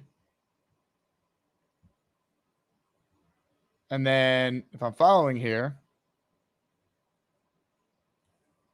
Carly responded, said, what, Charles? I'm not acting weird. And then Charles said, sorry, my apologies. What I meant to say is, why are you acting a bit different when you and I talk to each other? And then if I'm following the comments here, Carly then responded and said, I see you as an asmaniac. How else do you want me to see you? I mean, I could answer that, Carly. Anyway, more of your calls right now. We say hello to Gary, who's up next. Hey, Gary. A little tension between Charles and Carly there. Yeah. Wonder what that's all about. I know. I mean, both sides are playing coy here, but we know what's going on. What's going on behind you? Yeah, that's not great. That's not great. I wanted to ask you, now that you had Neil on, I had to get in. Ryan Garcia, like I predicted, another one of my trash takes, did have his win come off the board, courtesy of the New York State Athletic Commission. When does Neil's W over Bonesy come off the board? Yeah, I was going to mention it because I do think there is controversy, right? I mean, but Neil won fair and square, though. The difference is Ryan Garcia got caught using PDs. Neil won because the parameters where you have to sell the shoes, we didn't account for one of the sales being returned the next day. So technically they tied. If you look, that's why I think there should be a second shoe off. I agree, because this is a draw because the one comes off, and a draw against Bonesy, who's a phenomenal salesman, is still good. Not a loss. But the receipt says you have 14 days to return it. So to me, it's like when the shot goes in at the buzzer and then they review it, right? Like the game's officially over, but it's not until that review is finished. The review wasn't finished. But we didn't have rules for a review. Basketball has replay. The receipt says it, though. When Bonesy posted the receipt, it says on the bottom of the receipt, returns are valid for 14 days. So they already decided that you have 14 days to return your shoes. Okay. I guarantee you, I wasn't there. I guarantee you, part of his sales pitch was, if you don't like them, if they don't fit or whatever, you can return them. I guarantee you that was part of what he said. He had 14 days to return them. He got returned within 14 days. I still consider Neil the champion, but I do think there should be a second shoe off based on what we were just discussing. The fact that they did finish tied 3-3 once someone returned the shoes the next day that bought shoes from Neil. I agree. I think we all agree that there has to be. It's like the first Lewis Holyfield fight when it was a draw, but everyone knew it wasn't a draw. So they're like, okay, let's just do this again. But this was the one that we all know was a draw. So it's like that, but the opposite. I think it's honestly, it's probably like the first Rocky and Apollo fight. It was so good, you needed the second one. We need a second one. We do. We'll get it. Bonesy seemed open to it, and Neil's all for it. So I don't see why we wouldn't. It'll happen. Jake, You just got to put it together. We just need the promoter to put it together. Are you the promoter, or is that me? That's you. That's okay. You. That's you. I don't know with you, Gary. I mean, you're in the boxing world more than I am. You know how this stuff works. if you need my help, you need my guidance, I can do that. I can throw you a hand there. The last thing though is I'm still picking the Jets to win. Like everything tells me the Jets are going to lose, but I still think that Rodgers is going to do something magical and win this game on a 2-minute drill to win the game. I still think Rodgers is going to win this game. My stress level is going to be at an all-time high if it comes down to a 2-minute drive with Aaron Rodgers on Monday. But if they win, I'll take it. I'm either going to be cool, calm, and collected if Texas beats Michigan in the Big House. I'm going to be all good. Or if they lose, I'm going to be like, I'm not going to be happy. I'm going to be real edgy. I think you guys are going to win, by the way. Michigan does not have a quarterback this year. I tried to tell people this is not Michigan. New head coach, new quarterback, new running back, this is not the same team they had last year. It's not. I know that Texas isn't either, but Texas looks faster than last year. Let me ask you this. If only Texas or the Jets could win, who would you pick? The Jets. So you're a bigger Jet fan than you are a UT fan. Got it. See, yeah, I'm a bigger Jets fan than Texas fan, but I'm a bigger college football fan than NFL fan, so it's weird. Well, you are very weird, so that makes a lot of sense. If you told me one team's going to win a chip this year, Texas or the Jets, I'm taking the Jets. It's not even close. But I'd rather watch football all day Saturday than I would on Sunday. So Peter says, go get some gas station pizza. What are your thoughts? The gas station pizza thing is interesting because this all started with Casey, Chiefs fan. He said that he lived within 15 minutes walking distance to gas station pizza or something along those lines, right? And you were like, gas station pizza. And I called in to defend him, saying, well, if he said McDonald's or Wendy's, you wouldn't look at that as weird. Gas station pizza is better than those things. And that's what started the whole thing. I never said gas station pizza is good. I never said I'm going to get gas station pizza. I simply said it's better than whatever you bought for V-Man. That's all I'm saying. Yeah, but that is a horrendous take. Your take is still gas station pizza is better than any item from McDonald's, Burger King, or Wendy's. That doesn't help your case at all. Your take is just as bad. I don't get why that's. I've never gone to Wendy's or Burger King or McDonald's and said that was an acceptable meal ever. Not one time, ever. So if you're asking me, Quick Trip Pizza or a Burger King or Wendy's, it's got to be gas station pizza. I'm not saying it's good. It's not. This thing that I like gas station pizza. It's not really accurate. And it kind of spun into that when I was simply defending Chiefs fan for him saying one of the perks to hit wherever he lived was gas station pizza. No one's saying you like it, but the fact that you would prefer that over any item from McDonald's, Burger King, or Wendy's, that's why people think you're insane. Okay. I don't get why that's insane, right? It's not like I said I would take it over anything from Peter Luger's. I said Wendy's or McDonald's. Or because Burger gas King. station pizza is gross. And even if you're not the biggest fast food fan, who wouldn't want a Big Mac or chicken fingers from Wendy's or a Whopper or a crispy chicken sandwich from any of these places I just mentioned over bad pizza, which is what gas station pizza is. I won't eat the burgers from McDonald's. I would get the chicken, but I would still take gas station pizza over that. If I had to order something from McDonald's, it would be something in the chicken family. But I'm still over the chicken. I'm still taking the gas station pizza. And it's like, if there's a corner, like there's four, the 4-way, and there's a McDonald's, a Burger King, Wendy's, and a Quick Trip, and it's 3:00 in the morning, and I need to eat something, Quick Trip it is for the pizza. Gas station pizza is better than a Big Mac. Yeah, ladies, you can do my music. I can't. More calls right now. Kyle Clifton is up next. Hey, Kyle. What's going on, Jake? I feel the same way about Bill Belichick that Wes Mantooth felt about Ron Burgundy. I straight up hate him, but God damn it, I respect him. Great reference. So, that's the key point I'm trying to make here is like when this guy talks about football, he knows what he's talking about. We've seen it for 20 years. I think that the Jets going to be hard to defend with the competent quarterback play. This is something that we suspected all along, but to hear someone like Belichick says it kind of affirms what we've been feeling. And I can't wait to see it come into play. I do think that Reddick is, and I promised myself I wouldn't say the player who won't be named on air anymore, but I feel like he's a great player. I think we can get by in the interim without him, and I think he will come in eventually. That's all I had. Do you pick them to win week 1, Kyle? I do. I like their chances. I like the confidence. do you see the money's actually been moving towards the Jets already? Yes, but then it moved back towards the Niners with the line going the other way because Trent Williams got signed. Right. Well, I guess we'll see then. Like, I mean, what happens now if Reddick comes in? Does it make that much of a difference? I wouldn't think so, right? I think it probably closes at 3 when we get to game night. I do think there'll be some money coming in on the Jets at the end. Right. All right, guys. Have a great week. Kyle, appreciate you. Good call. Hit the like button if you're tuning in. Earlier at the end of our first show today on Reddick, we added the Nate emoji, the Nate Edgemo, Harry Nate, parentheses Nate. So make sure you are well aware that our latest emoji is live. We're seeking more channel members. Hit the join button and become an official Asmaniac. Reminder, Edgemo Week is this Friday. We're dropping all these shirts with your favorite channel membership emojis. Comments, questions, super chats. We'll cut the line. This is a great question here from Bobby's Salty Nuts. And Bobby, I'm just reading what the super chat says. That's the guy's name. I owe him some respect if he's going to pay $1.99 for me to read his comment. Don't take it out on me. Take it out on Bobby Salty Nuts. Offense or defense to win the game, last possession? Great question. I think I'm still taking the Jet defense. But if you said the offense, I mean, when was the last time we would say that? That's the Aaron Rodgers effect. I don't know. Honestly, I might take the offense. Aaron Rodgers is the man in the 2-minute end of game. He was so good this summer at it too. You know what? I'm changing my answer. I'm going with the offense. That's crazy to say in the first game. I'm taking Aaron Rodgers in the 2-minute drill. Game on the line. I guess here's my question. Do I need a field goal or do I need a touchdown? If I need a field goal, I'm taking the offense.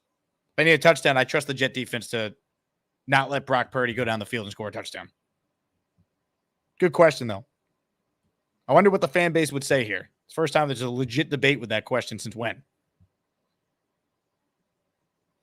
Matthias is up next. What's up, Matthias? That was some tension between Charles and Carly, I gotta say, Jake, when I was reading some of these comments. I mean, I don't know. I didn't realize this was like a love show with the calm your freaky down and not the Jets, but Calm your freaky down. On a serious note, well, Matthias, let me just say this. You learned yesterday that I'm having a watch party. Yeah. You just learned that this show was not always about Jet football. Were you in carbonation for a while? When was the last time you were regularly tuned into this program? I feel like I'm in one of those Goku sleeping chambers, when he's like resting and healing, and then he finally comes out and realizes like what's going on. But the hyperbolic time chamber, of course. Yes, I will be at T-Squared. I'm excited. I'm excited to see some of the Asmaniacs. Hopefully V-Man's going to be there. Is V-Man going to be there? Yeah, V-Man has RSVP'd. He says he'll be there. The concern you have with V-Man is what version of V-Man are we going to get? Are we going to get, V-Man locked in watching the game in this photo? Or are we going to get, V-Man falling asleep because it's past his bedtime in this photo, Matthias? Like that's really the question at this point. What version of V-Man are we getting? Well, I'll say this. If the Jets, if Rodgers throws a touchdown on the first drive, V-Man's not going to be sleeping because I'm going to be making sure we're going to be taking some shots. And that's on me as well, Jake. So I'm excited. I can't wait. And as Dre said, he's going to die. Matthias, great job.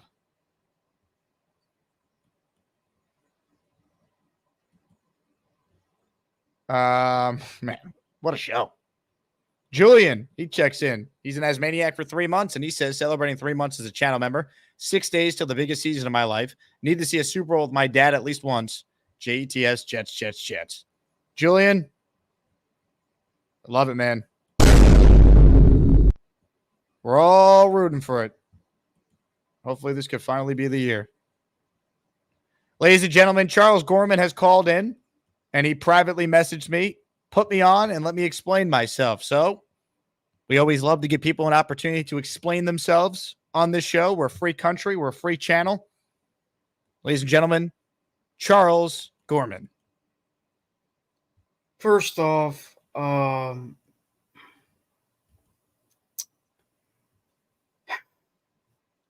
reason why I was asking Carly those questions because I felt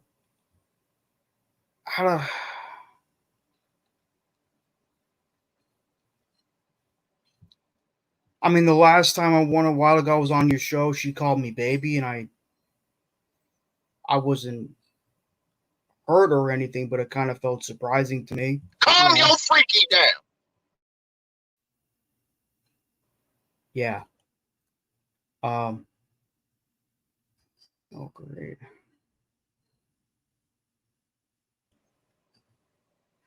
I don't know. It's just that I know the chat, there's like a gazillion people talking in the chat, but there are times when I would talk to her. I don't know. I don't know how to explain it.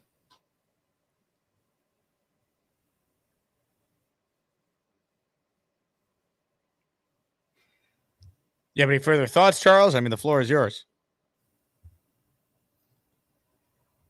Oh, shit. Charles? Yes? You're on the air, Charles. I know I'm on the air. People are saying that I'm trying to simp her, which I'm trying to simp over her, which I'm not. Simp? I'm trying to have a casual. Yeah. What does that mean? That means I'm trying to get affection or over someone that doesn't reciprocate my feelings. I see. But that's not what I'm trying to do. I'm trying to have a conversation.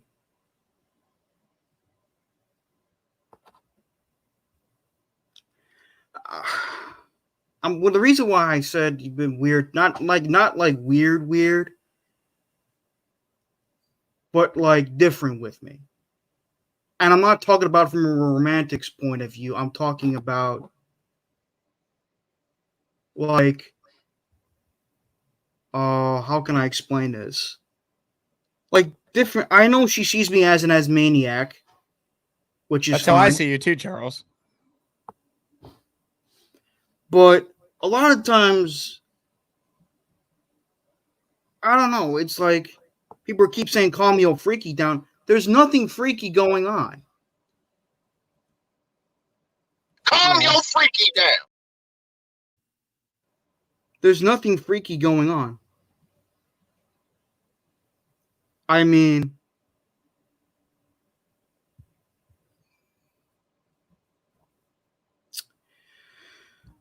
I'm on your side, Charles. I think Carly's always weird, so I'm with you. I'm not saying she's acting weird.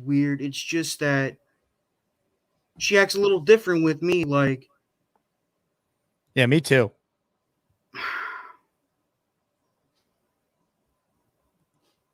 Nate says this is genuinely the greatest moment I've seen in this show's history. That's strong praise, Nate. I mean, we've had a lot of moments. I mean, when I talk to girls, I try to have a conversation with them like I do with other people. And people are always insinuating that I'm trying to act romantic towards her, which I'm not. I mean, I did admit it that I do think she's an attractive woman, but Calm your freaky I'm not trying down. to hit. Find that.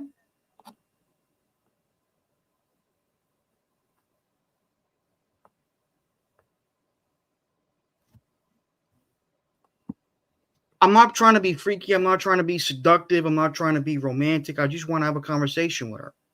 You know, I want to try to get to know her as a person, as a potential friend. And lately, the reason why I was acting different is like she's a bit too overly interested in what I do, yet she doesn't subscribe to my channel.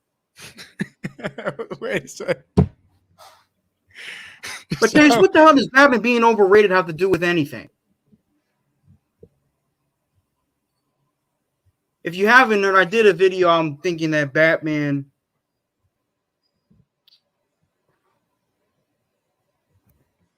You know, I did a video. I did a stream on 3:30 about Batman being a bit overrated by a lot of his fans and writers. But at the same time, I still say he's an excellent character.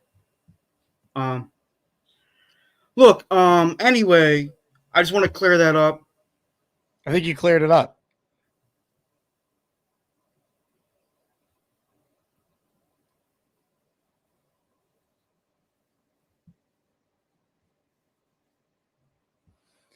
Charles, I have some good news for you.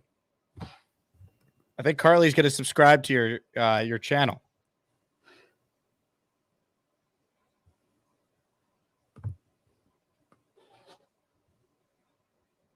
How does that make you feel? Thank you, Carly.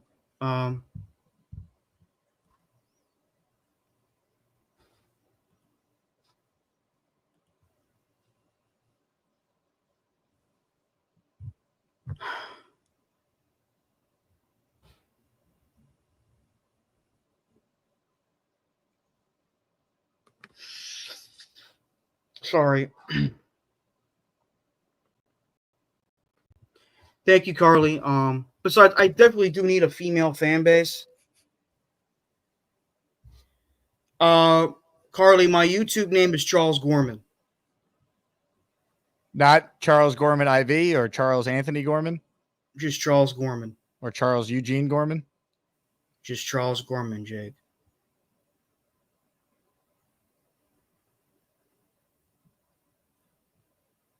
Carly says, oh, so now I'm just subscribing to add to the female demographic.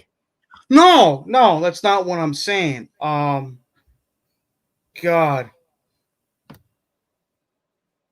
Great, now I'm being a jerk right now.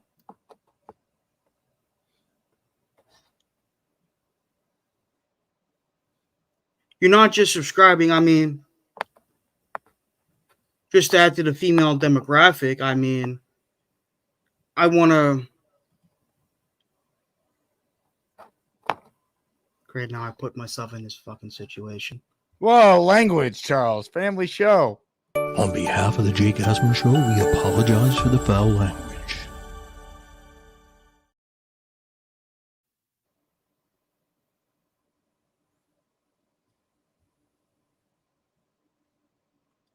I'm not trying to use her as a demographic. I'm just saying...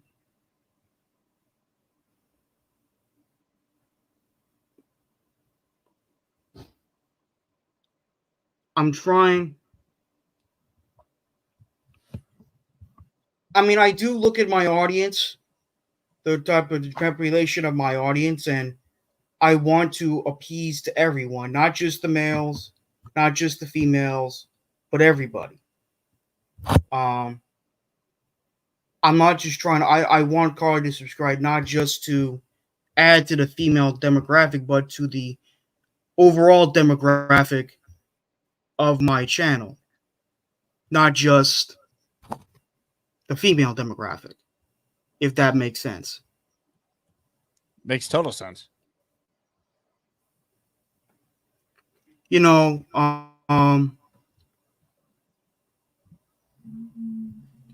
so hopefully Carly understands where I'm coming from. I know it sounds like this is some middle school stuff, but I kind of feel I have to take it this way because people are acting so juvenile over me trying to have a conversation with a female. I don't think the chat is mature enough to handle your maturity, Charles. Well, I'm trying my best to be a mature person. Mr. Bonesy says, Charles, your boy's got your back. I appreciate that, Mr. Bonesy. I appreciate that. Oscar says, Charles is king.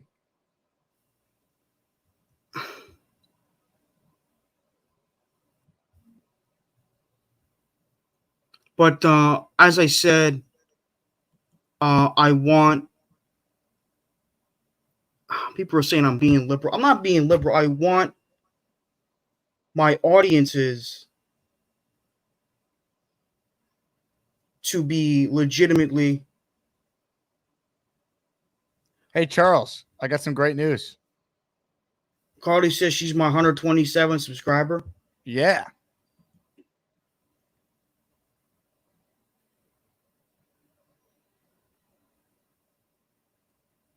Thank you, Carly. Thank you. Thank you, Charles. But I know this is a Jet show, and I apologize for taking it off the air. For not taking it off the air, but taking a little off topic with it. The reason why I asked you to put me on again is so that way I can actually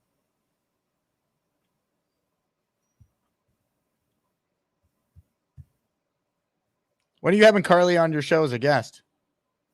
Well, I emailed her. I sent her an email in regards to my StreamYard link, but she hasn't responded to me. Obviously, I remember her telling me and Nick Shine, huge shout out to him. This is a guy that's been one of my biggest supporters for my YouTube channel, that we have to do another live skit or another rap video, but I'm kind of not really in the mood to do it. But I know she's a Jets fan. I know she's a big time fan. Do you think she's holding out like Haason Reddick? I'm not going to make those type of assumptions. I will. I think she is.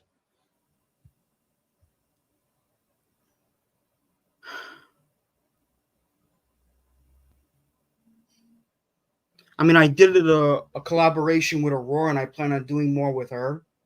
I did a collaboration review and spoiler discussion with Ricky New York. Huge shout out to him. I definitely would love to do a collaboration, with Rick Kent.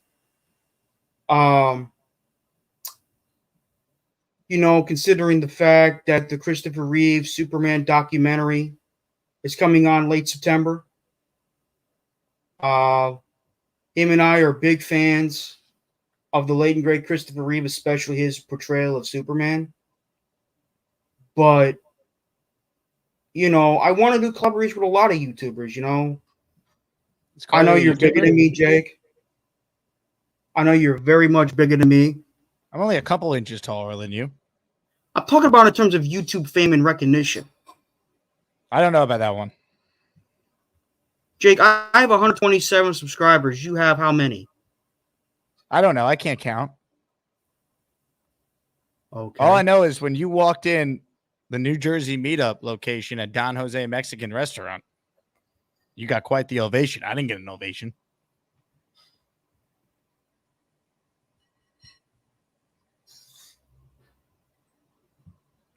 Jose writes in, ask Charles if he does tutorials on how to dine and dash. I don't do that. No. Okay. Jose is the owner of Don Jose Mexican Restaurant. He's a big fan of yours. I know. But you told me you were going to pay for my meal, though, remember? Oh, yeah. I got it covered. Don't worry. He's just busting balls. Okay. Well, Charles, I think we have a happy conclusion to this saga because Carly wrote in, yes, I'll join your show, Charles. It's a date. Thank you, Carly. Email me when you're available, and let's just make this a meetup, not a meetup, but you know what I mean, a virtual meetup, not a date. But anyway, also, shameless self-promo alert, this whole call has been self-promo, but continue. I'm going to be reviewing this tonight at 7 p.m. I read it late last night to help me sleep.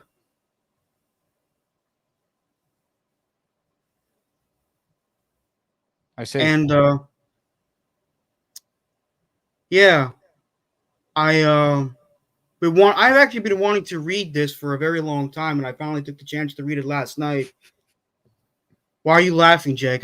This is not funny. I don't know. I think it's kind of funny. What? That I'm showing you this? You know what this is? No. You're sure? It looks like it's Super Bowl comic or Superman comic, excuse me. Yes, it is. But anyway, I'm gonna do it around 7 o'clock on StreamYard. And you mean YouTube? No one knows what StreamYard is. StreamYard is a streaming service which I link. Yeah, but no one's watching your StreamYard. They're watching your YouTube channel. Yeah, but you put the link to StreamYard.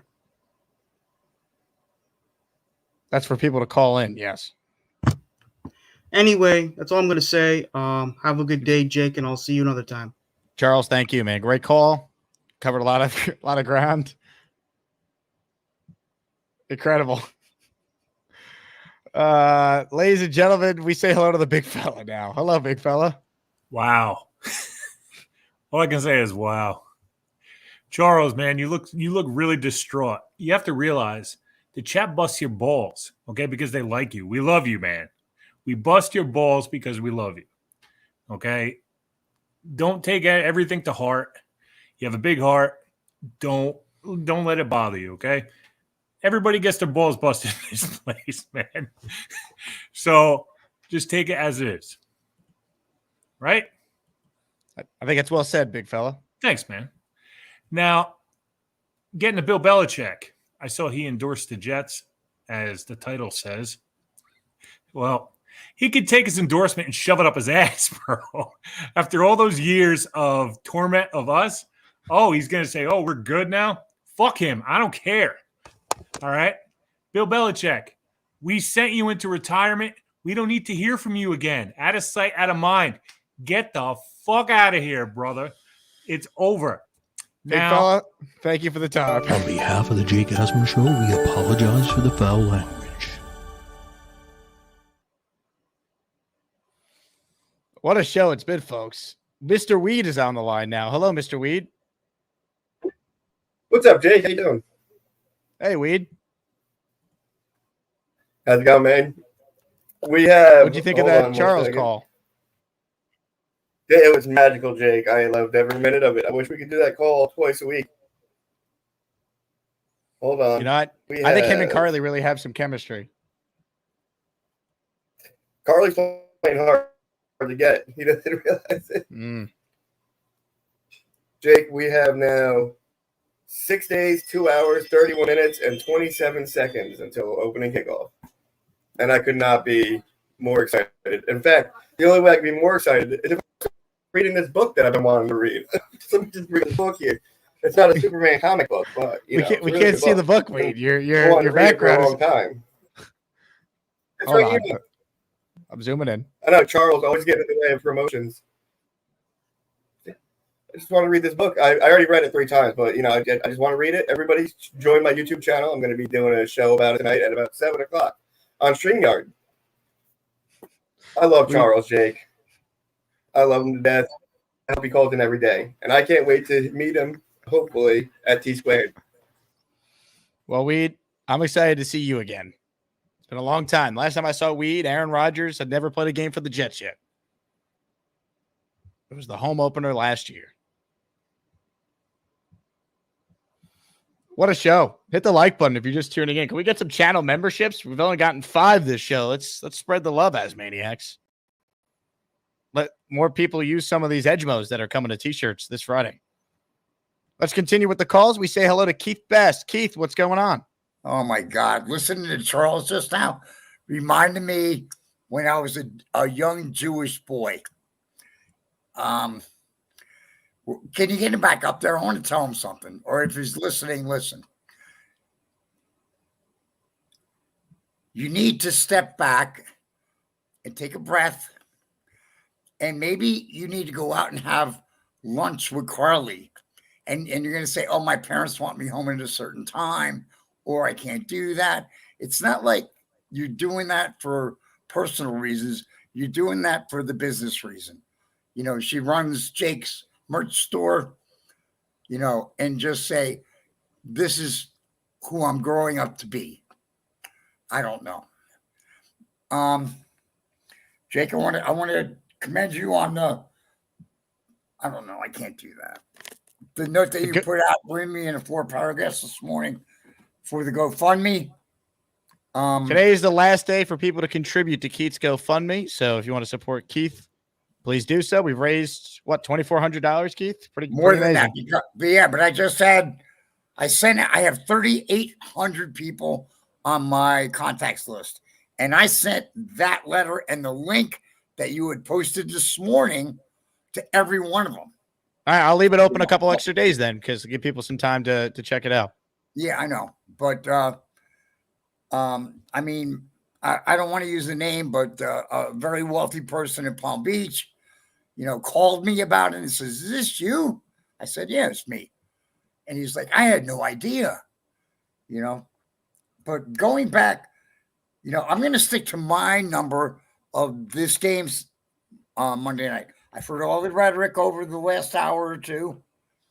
I've heard 12-5, and I stick to my 15-2.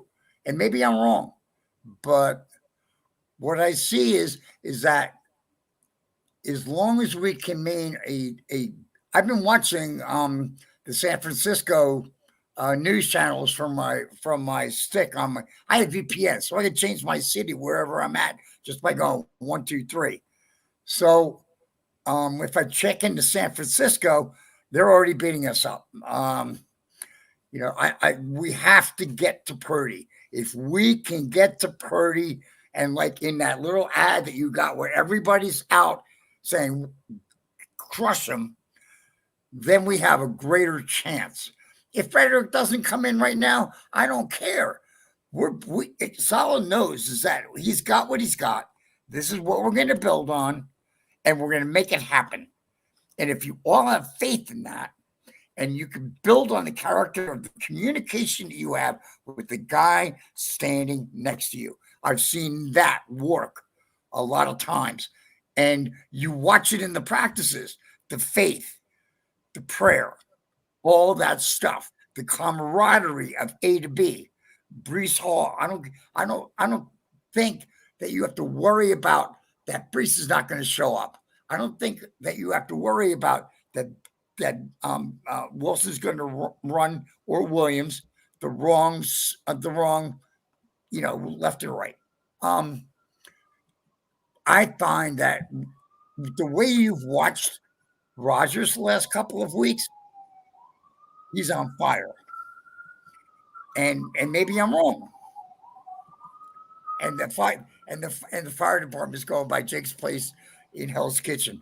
But anyway, I just have a lot of faith that we will carry this out. I'm carrying my prediction 35-10. A lot of people, that's 5 touchdowns, Robbie. 35-10, Keith. Sign me up for that. GoFundMe link for Keith. It's in the description. We're almost at $2,500 now, which is awesome. I'm 55 donations. So thank you to everyone that has contributed. Awesome to see everyone come together for Keith. He was at chemo this morning. I mean, guy's a fighter and brings a lot to the show. So we appreciate that. The big fella with a super chat, he writes in, Jake, did you hear that Leonard Floyd got death threats last year and is using it for motivation on Monday? It was an interview with Schefter. P.S. Sorry for the language. Yeah, I didn't know that he got death threats. I mean, I don't blame Leonard Floyd at all for Rodgers' injury. Rodgers' injury happened on a football play. All right. I think if he could do it over, he would have threw the ball on the slant to Garrett Wilson. I think the theory Ian O'Connor had in the book on Rodgers that he was trying to come up with a big play downfield, so he held it a little extra longer to see if Conklin over the top would break free. It's probably a good one. If it wasn't going to happen on that play, it was going to happen. I mean, so I don't blame Leonard Floyd at all. And people are blaming Dwayne Brown. Dwayne Brown did his job on that play, believe it or not. It was a cut block. He executed the cut block. Garrett Wilson was open. I think Aaron will tell you if he could have that play back, he would do it over, obviously. So it is what it is. But Schefter interviewing Leonard Floyd, he should just interview the MetLife turf next time. Because really, acting as if Leonard Floyd had anything to do with Aaron Rodgers' Achilles injury last year is silly. And only the Jets, by the way, get covered this way. Did we interview the player who hurt Tom Brady when he was lost for the year with his ACL, the player on the Chiefs? Ridiculous. We got to give this guy a podcast, please. And you know, I'm not going to bash Schefter, but like, well, come on, man. He's using the Jets for clicks for that one. Ladies and gentlemen, Charlie the dog groomer is up next. Charlie, what's going on? Hey, Jake, how's it going? What is going on with this show today? Oh, my goodness. Absolutely love Charles. But, man, I you know what? I think he'd have things would probably go better with him and Carly if he just got some of his mom's chicken soup and gave it to him. That's a great point. So? I mean, yeah, Carly loves soup, I've been told from various sources. So, yeah, it makes a lot of sense. Everywhere he goes, everywhere he goes, blind date, take the soup. Just take the soup, Charles. Take the soup there, and you'll get them. Charlie, what is the name of the dog grooming company, by the way? My dog Chloe, family dog, she needs a grooming, and I was trying to recommend you to my mom over the weekend when I was in town, and I forgot the name, so I meant to reach out to you, but I'll do it on the air. Yeah, so you can just Google the Rough Life Mobile Grooming. It's RUFF. But when you go on the website, if you want me as the groomer, you have to go to when you make the appointment. There's a little a scroll bar that says preferred groomer. You have to find my name, and then that's how you would get me. because All there's right. like 15 grooms. You're gonna get a cute cockapoo pretty soon that needs a grooming. Oh, wonderful. That sounds great. I'll put the Jets chant on in the background for him. I love it. All right, all right. Anyway, my Jets take. Well, first I wanted, you know what? I actually wanted to clarify with you, Jake.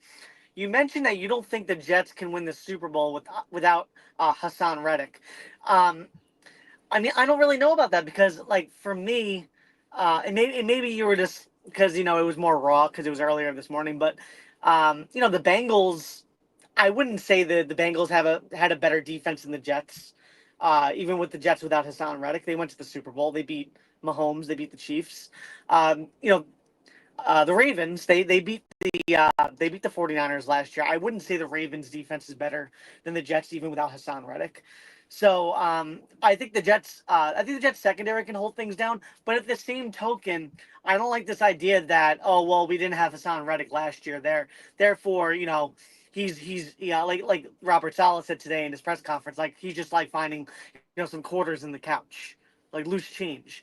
I don't think that works. And I was watching the huddle today with TD Finns talk and Richie on there, and Richie made a point that we didn't really have real Reddick last year, so it's kind of like we're running on house money. If he shows up, and Yeah, but you had Huff last year. You had JFM last year. Yeah, that's what frustrated me because when I was listening to it, I love Richie. I usually always agree with Richie, and when he said that, he refused to mention, but we lost. The guy up the middle, forgetting his name. I think it's Quentin Jefferson. We lost Huff. We lost JFM because we traded JFM because you know what? We got Reddick. But he didn't mention that. I guess maybe it was so TD doesn't get on his case that how are you going to replace 11 sacks from Huff? But man, I think he makes a difference for the team, Haason Reddick. But I don't think it means necessarily at the same time that now it's like, throw away the Super Bowl aspirations, because I do think the Jets defense is better than a lot of recent Super Bowl teams, whether they lost the Super Bowl or not. Like, you can look at the Bengals, you can look at the Ravens beating the Chiefs. I mean, the Jets still have a top 3 defense. I think Haason Reddick just makes them top 1. Well, we got to see what Will McDonald is, and we got to see, is Jermaine Johnson taking another step in his 3rd year? Like, are there other injuries? You know what I mean? Like, you want to put the best team on the field possible. This guy makes you a lot better with him on the field. They're good without him, but you can be the best in the league with him. That's been my point from the beginning. So we'll see. I think saying that, it's like finding loose change is like not a good depiction on how good Reddick is, while also being fair and saying, hey, without Reddick, they still probably have one of the 5 best defenses in the league. I could see it because they were top 3 last year without any help from the offense. Now they're not going to be on the field as much. They're playing with more leads, more opportunities to rush the passer, more opportunities for Sauce and DJ Reed to come up with interceptions as teams have to throw to play catch up. So there's things that will help this defense this year with or without Reddick. That is because of Rodgers and this offense being as good as they should be. So we'll see. That's what it comes down to. We don't know what this team is without Reddick because we don't know what this team is without Huff and JFM. We got to see what they have in place replacing those guys first. I did see an interesting video kind of breaking down Will McDonald's film. It was a pretty good video. I forgot what the name of it was, but maybe if you just, type in like preseason film of Will McDonald, it might pop up for you on YouTube. But it was going into some of the run plays, the run defense of Will McDonald. And there was one play where he was just grappled and he was just like thrown to the ground like a rag doll because he doesn't weigh a lot. They wanted him to gain weight. Obviously, this offseason hasn't worked out. Maybe he gained some strength like Saleh said, but who knows? So, I mean, the run defense definitely worries me. Kind of like a one-trick pony with the spin move. Eventually there's going to get very predictable for some of the top offensive linemen on the right side. So I don't know, man. Listen, Jake, before I go, because I just got home, I'm going to go into the family. Can I get like a woof from you, like some dog barks from you? Woof, woof, baby. Let's go, Charlie. Yes. Yeah, absolutely. Let's go, Jets. Jets. Let's go. We're going to get that dub this week. Ladies and gentlemen, Charlie the dog groomer checking in. And Charlie, I'm dead serious, man. I had a conversation with my mom over the weekend about how something happened. I think there was a fire at the place where Chloe, my dog, normally gets groomed. And I'm like, I know someone. I got my guy, Charlie. So stay ready. Big fella with a super chat. Jake, I asked Dom C last night this question. Which of the UDFAs we kept this year gets significant time on Monday? All, none, just one or two? I think Leonard Taylor is the one who probably plays the most. If I had to guess. I think he probably plays the most.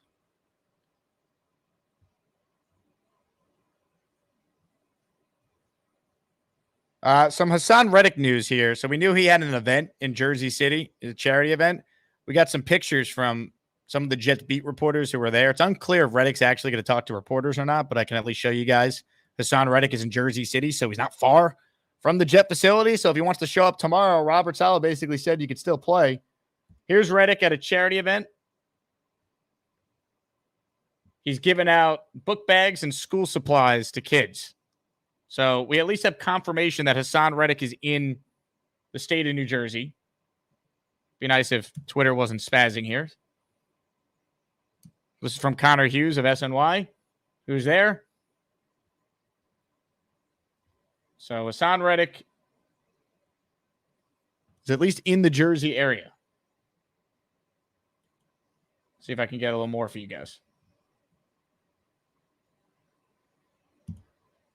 Also, Hoodie Allen might be coming to our watch party. I got to text him after this. So if you're coming to T Squared, you might meet Long Island's own huge Jet fan. One of my favorite performers, Hoodie Allen. Let's see. Reddick holding a Jets helmet. All right. Well, he's signing Jets. Could this guy just show up to work tomorrow? Could we cut the bullshit and show up, Haason? All right. If you're signing Jets helmets, all right. Why don't you show up to One Jets Drive tomorrow? They'll give you your own helmet. This guy's signing Jets helmets. What the hell are we doing here?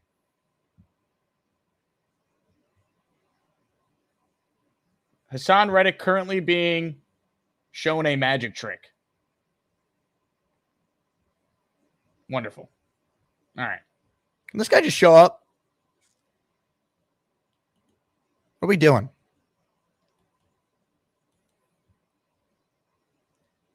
I'll drive him myself.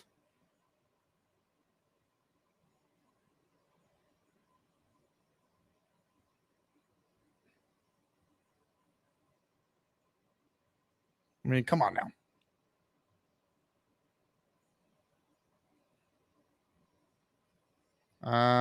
Let's see.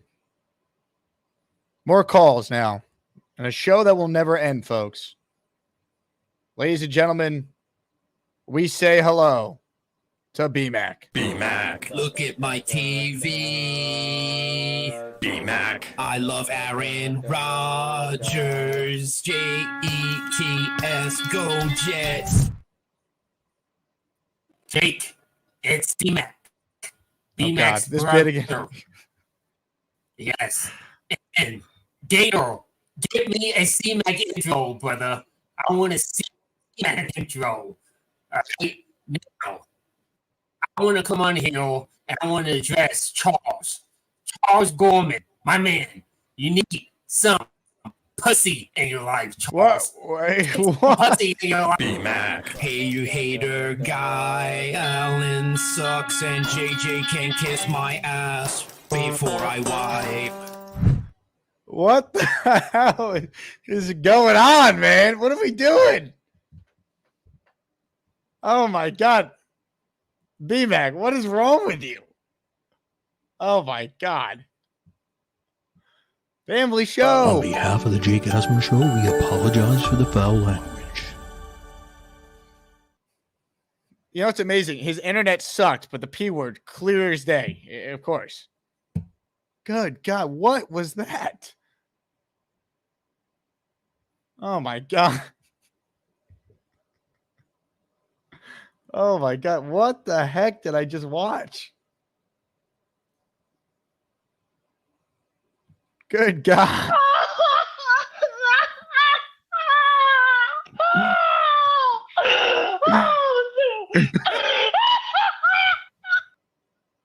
Oh, my God.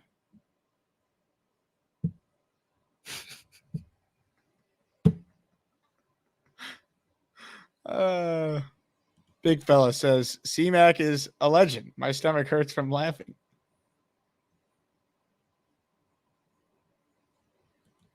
Kyle Clifton equals Charles equals assassin.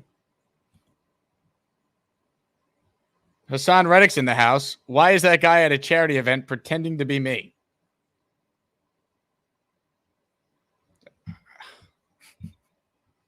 David D says, I'm offended, Jake. Where do I complain? Maybe you weren't offended, David, but earlier Matthew was offended. He wrote, you cut off a guy for using 4-letter language, which is good, but you follow that up by a caller who promotes a gateway drug. Absolute nonsense. Now, this is in reference to me cutting off the big fella and then going to weed the people. Matthew, I got news for you, man. Weed is legal. It is a legal drug in most states. Not the state I previously called home for 6 years, but in New York, it is legal. So I support Weed the People. Anyway, let's try and go back to the calls right now and see if we can rebound. Ladies and gentlemen, the King is on the line. Hello, King Lowski. Jake, I was not laughing at that, Jake. I really wasn't. I wasn't laughing at all. B-Mac, don't ever come on here and say, what the heck was that, man? What the heck are you doing? Talking about some doggone C-Mac, man. What the heck is wrong with him? And then to use that language, man. Calm your damn freaky down, man. What is going on? Charles, what are you doing? Hey, man, I'm at work, man. I'm trying to listen to Jake talk some real Jets now, okay? God doggone. Calm your freaky down, people.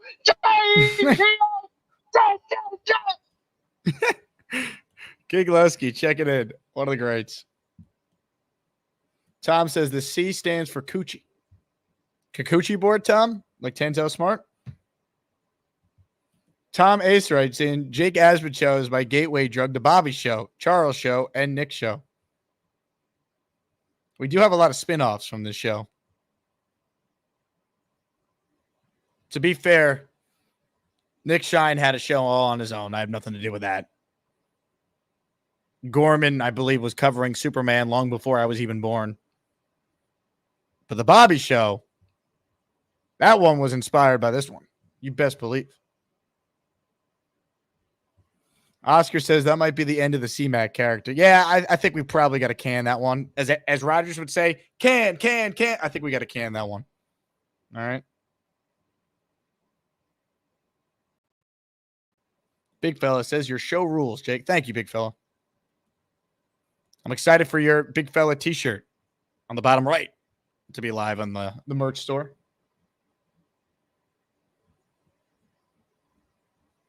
I'm checking Twitter right now for any updates on Reddick. It's unclear. No, we got an update. Haason Reddick, through his manager, declined an interview request. Shocking. Guy who has said nothing the entire time is not going to speak. Johnny Boy says, best show, Jake. I'm still laughing. Sarah says, Jake, what type of show do you have going on here? Now, fellas in the chat. Calm your freaky All down. right. Sarah says, you've got me hooked, Jakey boy. Sarah, we love you. All right.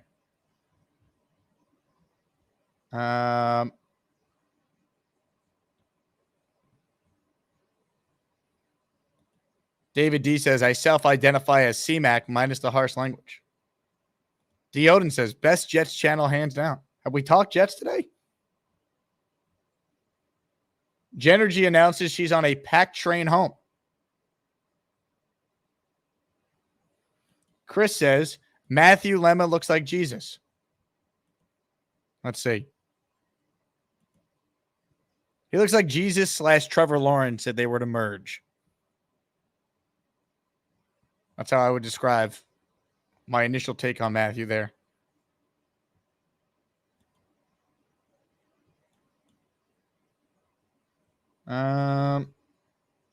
Harvey says, sorry I'm late. Family stuff. Harvey has a new song that is out that we're going to debut this week on the channel. I've been waiting till we get a little closer to the start of the year. But it's a banger from Harvey that we're going to play. Harvey recently had surgery, so I wanted to make sure he was out of the hospital, feeling better before we debut it. Harvey's a supreme talent, so you guys are going to love his latest hit. Tom A says Joe B and C-Mac collab now needed. Peter says VMAC 6 months in the hole. I think you mean C-Mac. Chris says Jake streams 19 hours a day. Man, I got to pay the bills, Chris. Chipotle ain't cheap. All right. It was $14 in Houston. It's 17 here in New York. And yesterday they didn't have guac. What a joke. Honestly, I'm glad I'm back in New York. I missed it. I'm excited for all the different things I could do being back in New York. You know, this show, ESPN New York, Sirius, being here, all that. But let me tell you, $3 more for Chipotle here, not great. Don't like it. Clancy says, how's Jake feeling going into the Circa fantasy draft tonight? I feel good. I'm nervous that I'm not going to get who I want third overall because this is a league with Jet fans. So I got to have a backup plan.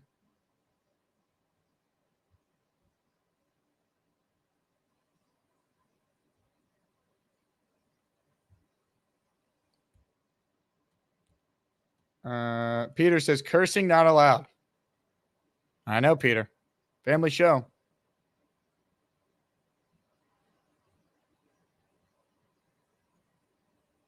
All right, we're winding down here. We've covered a lot.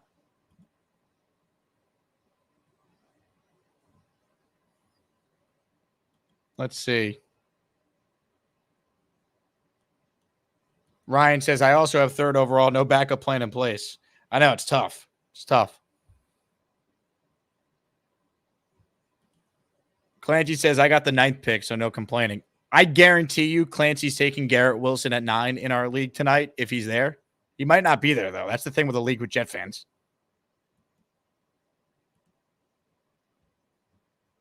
See, that's what we don't know.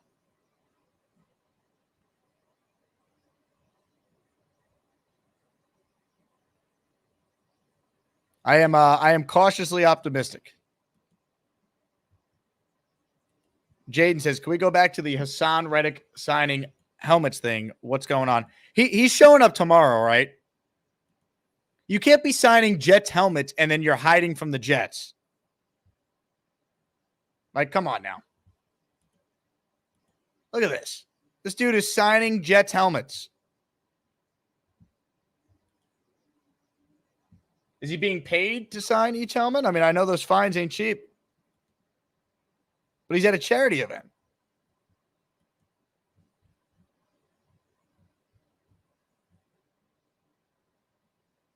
Crazy. Dano says, if you were Haason, do you talk to Blatt or Hughes? Well, Costello's there too. It looks like the 3 reporters from the Jet beat are Hughes, Costello, and Blatt, who are all there.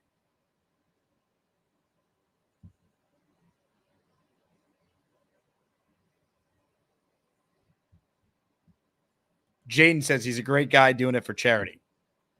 Yeah, but still, like if you hate the Jets or you have no intention of eventually playing for them, I don't think you'd be signing Jet helmets. Also, these helmets are old too. They don't have the new logo for him to sign.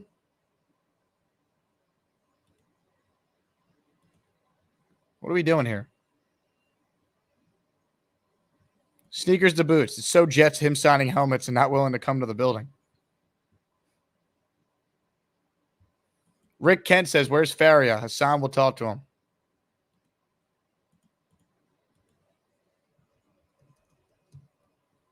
Crazy.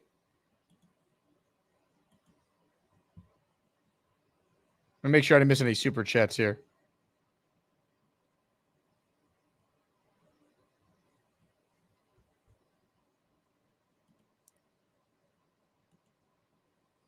All right, here's what we're going to do before we wrap.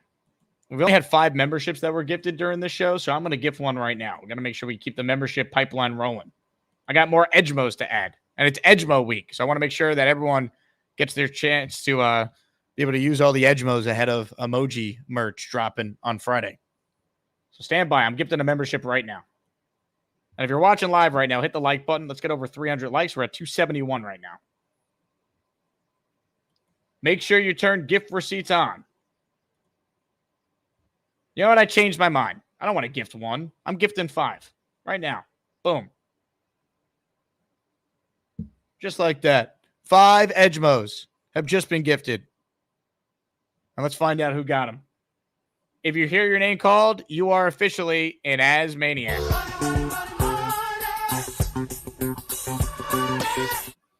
Stephen Love, Lucky Luke, Aaron Vargas, Just End the Stigma, James Fitzpatrick. You guys are all channel members.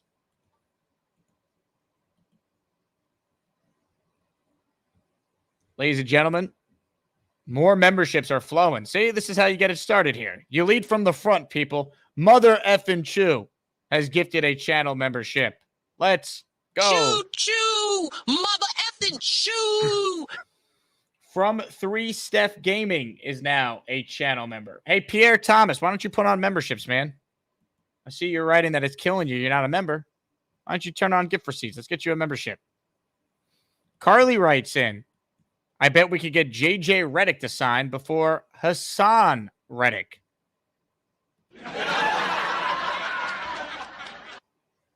Well played.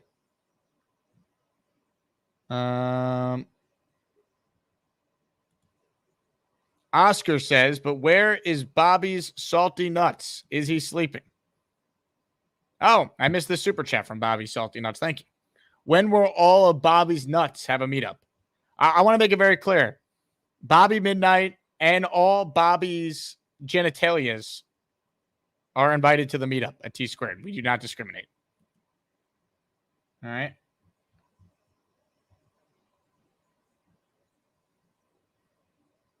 Snowball writes in, how is 99-cent pizza $1.75 in Manhattan? Take down those damn 99-cent signs. It's a fair point.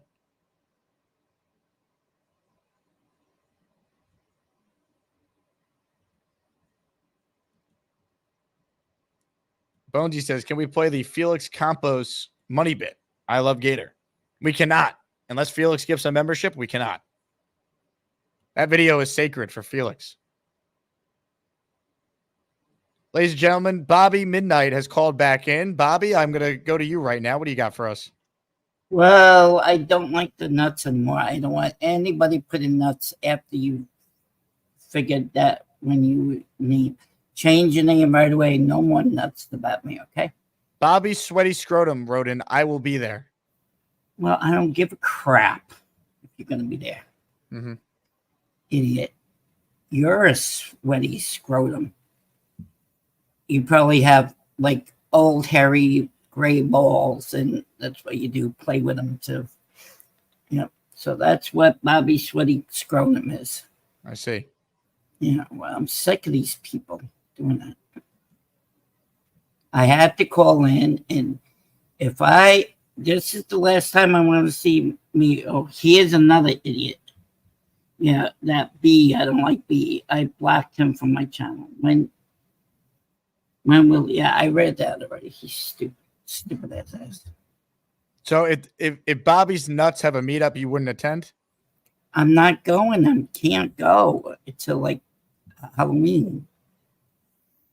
Hey, I've missed your show today because, oh no. What happened? Addison, I'm like, oh, text me. Say this. I know you're going to, oh, God. I don't want to say it, then I'm going to get foul language. It says, say this, get off my dick. Bobby. That's what that one out. It's a family show, Bob. Come on. On behalf of the Jake Asman Show, we apologize for the foul language. Yeah, that was him. Addison just texted me. The reason why I missed your show today, I have nurses from the island coming in, and she came around 11:30, and then she took care of my feet. Sponge bath? No sponge bath, just the feet. I wish it was a sponge bath, but no. Me too. She was a nice lady, very nice. My cat ran under the chair because she didn't know the lady. I see. Yeah. And the other day on, was it Friday? Guess what happened? What happened? I had a lady come into my apartment and clean up everything for me. Wow. It's tough to see from the angle, though. It still looks like we got the same boxes behind you. No, I know. I told you. She even agrees there's no room in this. There it is. Look at that chair. See, everything's clean now. It looks great. Looks a lot better than it was. Trust me. I can't show you in the bathroom because I can't bring my computer there. But a lot better cleaning. She's a good cleaner. It cost Bobby me. Sweaty Scrotum just wrote in, I miss our sponge baths too. Oh, shut up. I'm going to come over there and smack you in the head. Shut up. Mm-hmm. She was a good, it cost me $225 to clean up. Been like a year or so. I haven't seen her for a while. I see. A year and maybe 2 years now. Carly says your apartment looks spotless. Yeah, it's a lot better than before, Carly. Trust me. She said there's no room. She agrees. There's no. We filled up the closet, and that's why everything's over there. Mm-hmm. She agreed. It's a very small apartment, so you got to put stuff where you have to. Oscar says your new haircut is fire. Yep, I got that from Desiree. You can see the gray in there. Because I don't use just for men anymore. You're not Keith Hernandez or Walt Clyde Frazier? No, I don't need that anymore. I'm 56 years old. I'm going to go with the gray from now on. Was it your birthday recently? Yes, you were there. I forget. When was it? Let's see. Thursday. This Thursday. Ah, okay. Why? No, I forgot. I forget a lot too. That's why I have to write stuff down. What have you written down today? Nothing much. I see. If I had to remember stuff, I got a new robe for my birthday. Oh, who gave you that? My parents. It's very nice of them. Yeah, I like robes. It's getting chilly up here in Vermont. So it started getting cold at night. So I wear this. The other one is thrown out. My ex-wife brought me that like 17 years ago. She bought you a robe 17 years ago? Yeah, it's like all that. Yeah, I had that. Did she ever wear the robe? No, she never wore the robe. No? She had her own robe. Oh. So you guys had matching robes? Yeah, his and hers. Like on I Love Lucy, they wear the same pajamas. Oh. I love that show. So I can't wait till next month, Tuesday. So Bingo's going to be on, right? Couple questions here. Rob makes a good point. Did your ex-wife ever sit in the orange chair? No, I never had that. I told you, just got it. No. Okay. No. Bobby Salty Nuts says, Bobby, next time ask the nurse to shave us. I mean, that's a little gross, Salty. Oh, will you shut the hell up? Please put him into the hole. You want Salty Nuts in the hole? Yeah, put him in the hole, please, because he comes on my show. I just ban him. He's a pain in my ass. Well, Salty Nuts, here's the deal. Bobby's still the boss of you, so we'll see you in 24 hours. Now look what you've done. No more protection from the Asmaniacs. Had to pull you out of the chat and cast you down with the Sodomites. Some time in here will feel like you've been run over by the lane train. You understand me? You catch my drift? Give them another 24 hours to think about it.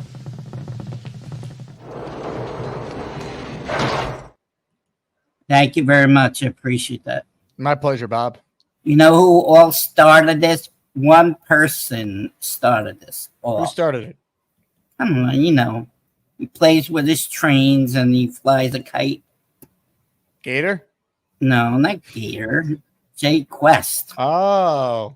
Yes, he finally got his name back. If he ever does that again, I'm gonna go down to New York and put him on the the train tracks and run him over with a train. That seems reasonable. Yeah, well, he drives me nuts. He's probably at home doing laundry and washing the dishes. I would stop using the term nuts because I think you're just promoting Bobby's nuts and similar account names. I know. I don't use nuts. They do. They're getting it from you though. That's the problem. I know you're typing something, Jake. Don't be funny. I'm on my phone. Oh, I love Chloe. I needs a have haircut? people trying to get in touch with me.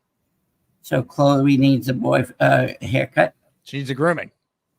Right. Yeah. Unfortunately, Desiree is not available to come to Long Island to groom a No, dog. she doesn't do animals. I don't think. Well, Yeah. I'm an animal, so yeah, she does me. Chris says, Bobby, your lamp is crooked again. My cat's been playing with it. Okay. She likes to smack it around. Hey now. Yeah. Well, she uses her paw and plays with it. Let's see.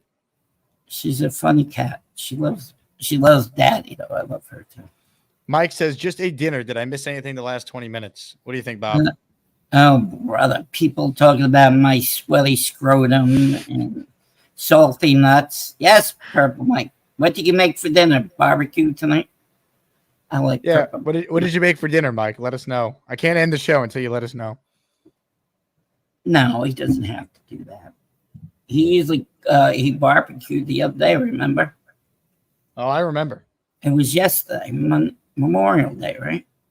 Labor Day. Oh my God, yes. What holiday was it? 4th of July? Labor Day. I made a mistake. Okay. Are the Yankees playing tonight? They are. They're playing the Rangers.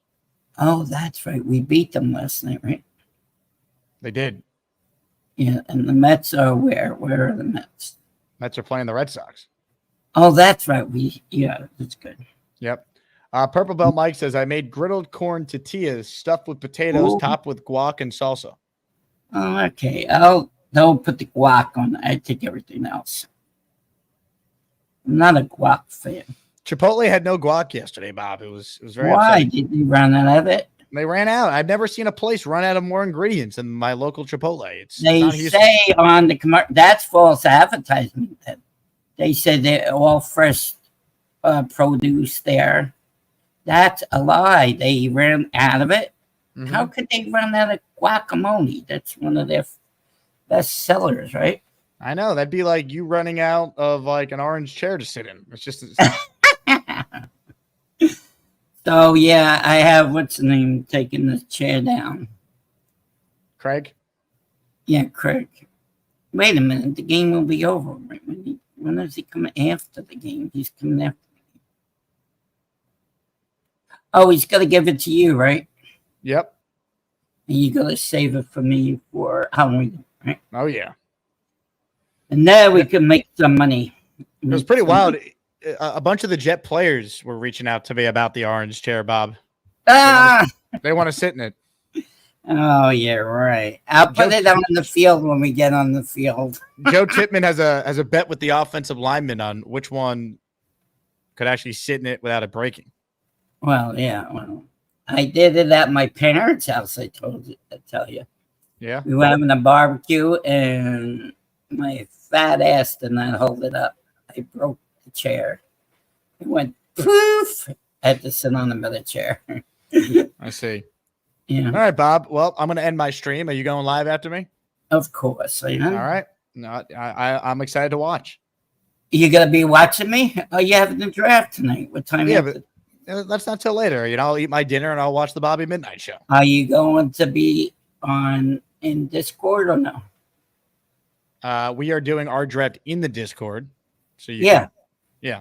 Can we watch it? I gotta ask Sham. I don't have the specifications for that. Yeah, you just put. Yes, you could. You just. Yeah, but it's a private Discord for the people that are in the Circuit League. It's a whole thing.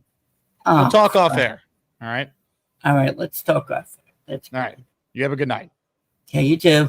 Farewell. Nice to talk to you. You know I like the Yankees and the Jets. Can't believe Jake and Roger met. I'm more than just a hat on Bobby.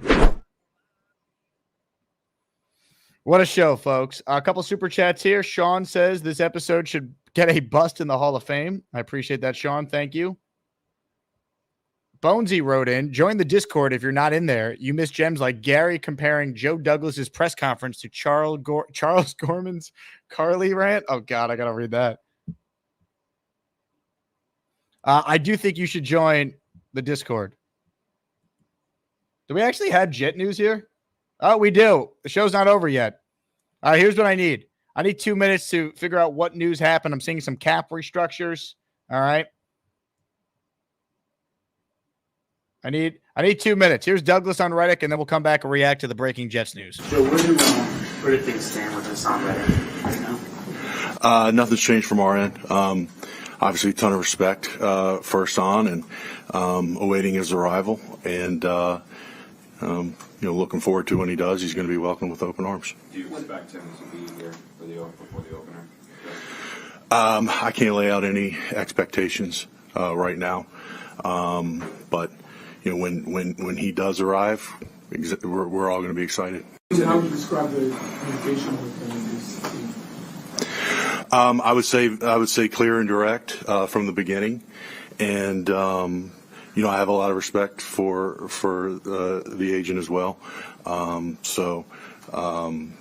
Again, the ball's in their court, and whenever he's ready to come here, again, we can't wait to have. Why didn't you renegotiate the contract before executing the trade? Well, I mean, in simple terms, we did talk about an extension once one wasn't agreed upon. We had the conversation and we felt good about making the trade.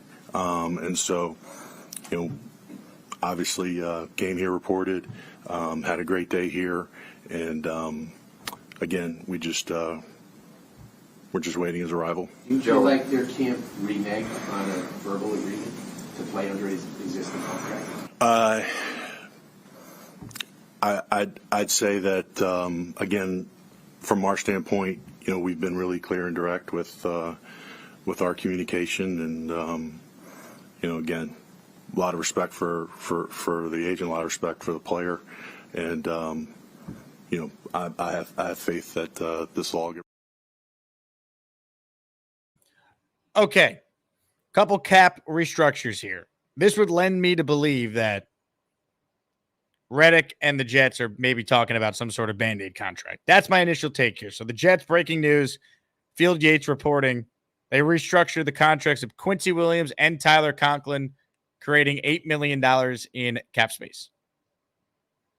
My gut would tell me Haason Reddick in Jersey in Jersey City, Salah leaving it open-ended that he could show and still maybe play Monday. Maybe the two sides are actually talking today. I think that's possible. That's my take on this restructure. Georgie says, Bobby Midnight. Everyone come watch after Jake's show. I agree. I think Reddick is going to show up. I don't know if it guarantees he plays Monday, but we'll see.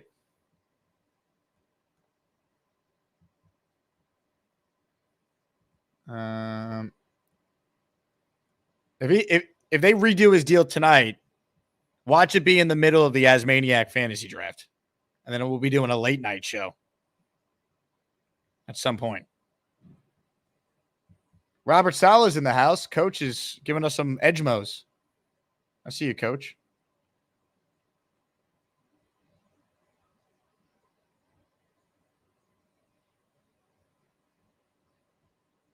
All right. I think we are done here. Bonesy says, if Haason sides while you're on the air, you got 2 more hours and you send Carly on the Chipotle trip. I would, but I don't believe she's in the city. So that could be a problem. I do think this is good news for the Reddick stuff. I could very easily see him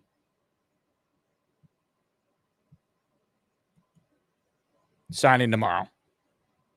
Showing tomorrow and getting something done. I don't think they're going to give him a multi-year deal. I do see the Jets giving him what Amari Cooper. I could see the Jets giving Haason Reddick what would amount to be like an extra $5 million. I could see that getting done tomorrow. I don't think they're going to give him multiple years. I think they guarantee his money, an extra $5 million, and they tell him, you show up, you play, we will not franchise tag you. You have our word.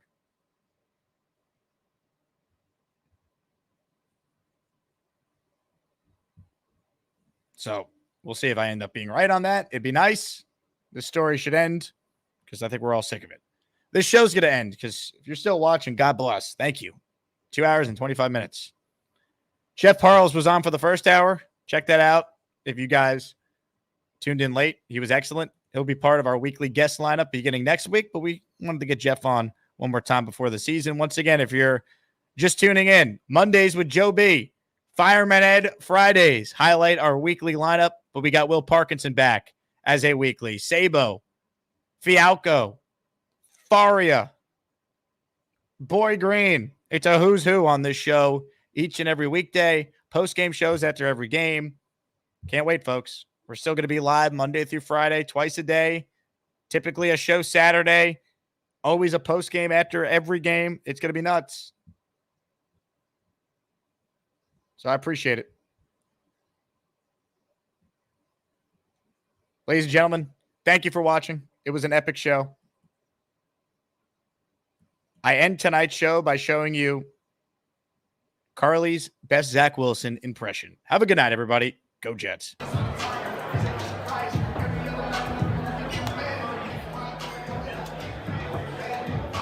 Back to back. You really are, Zach.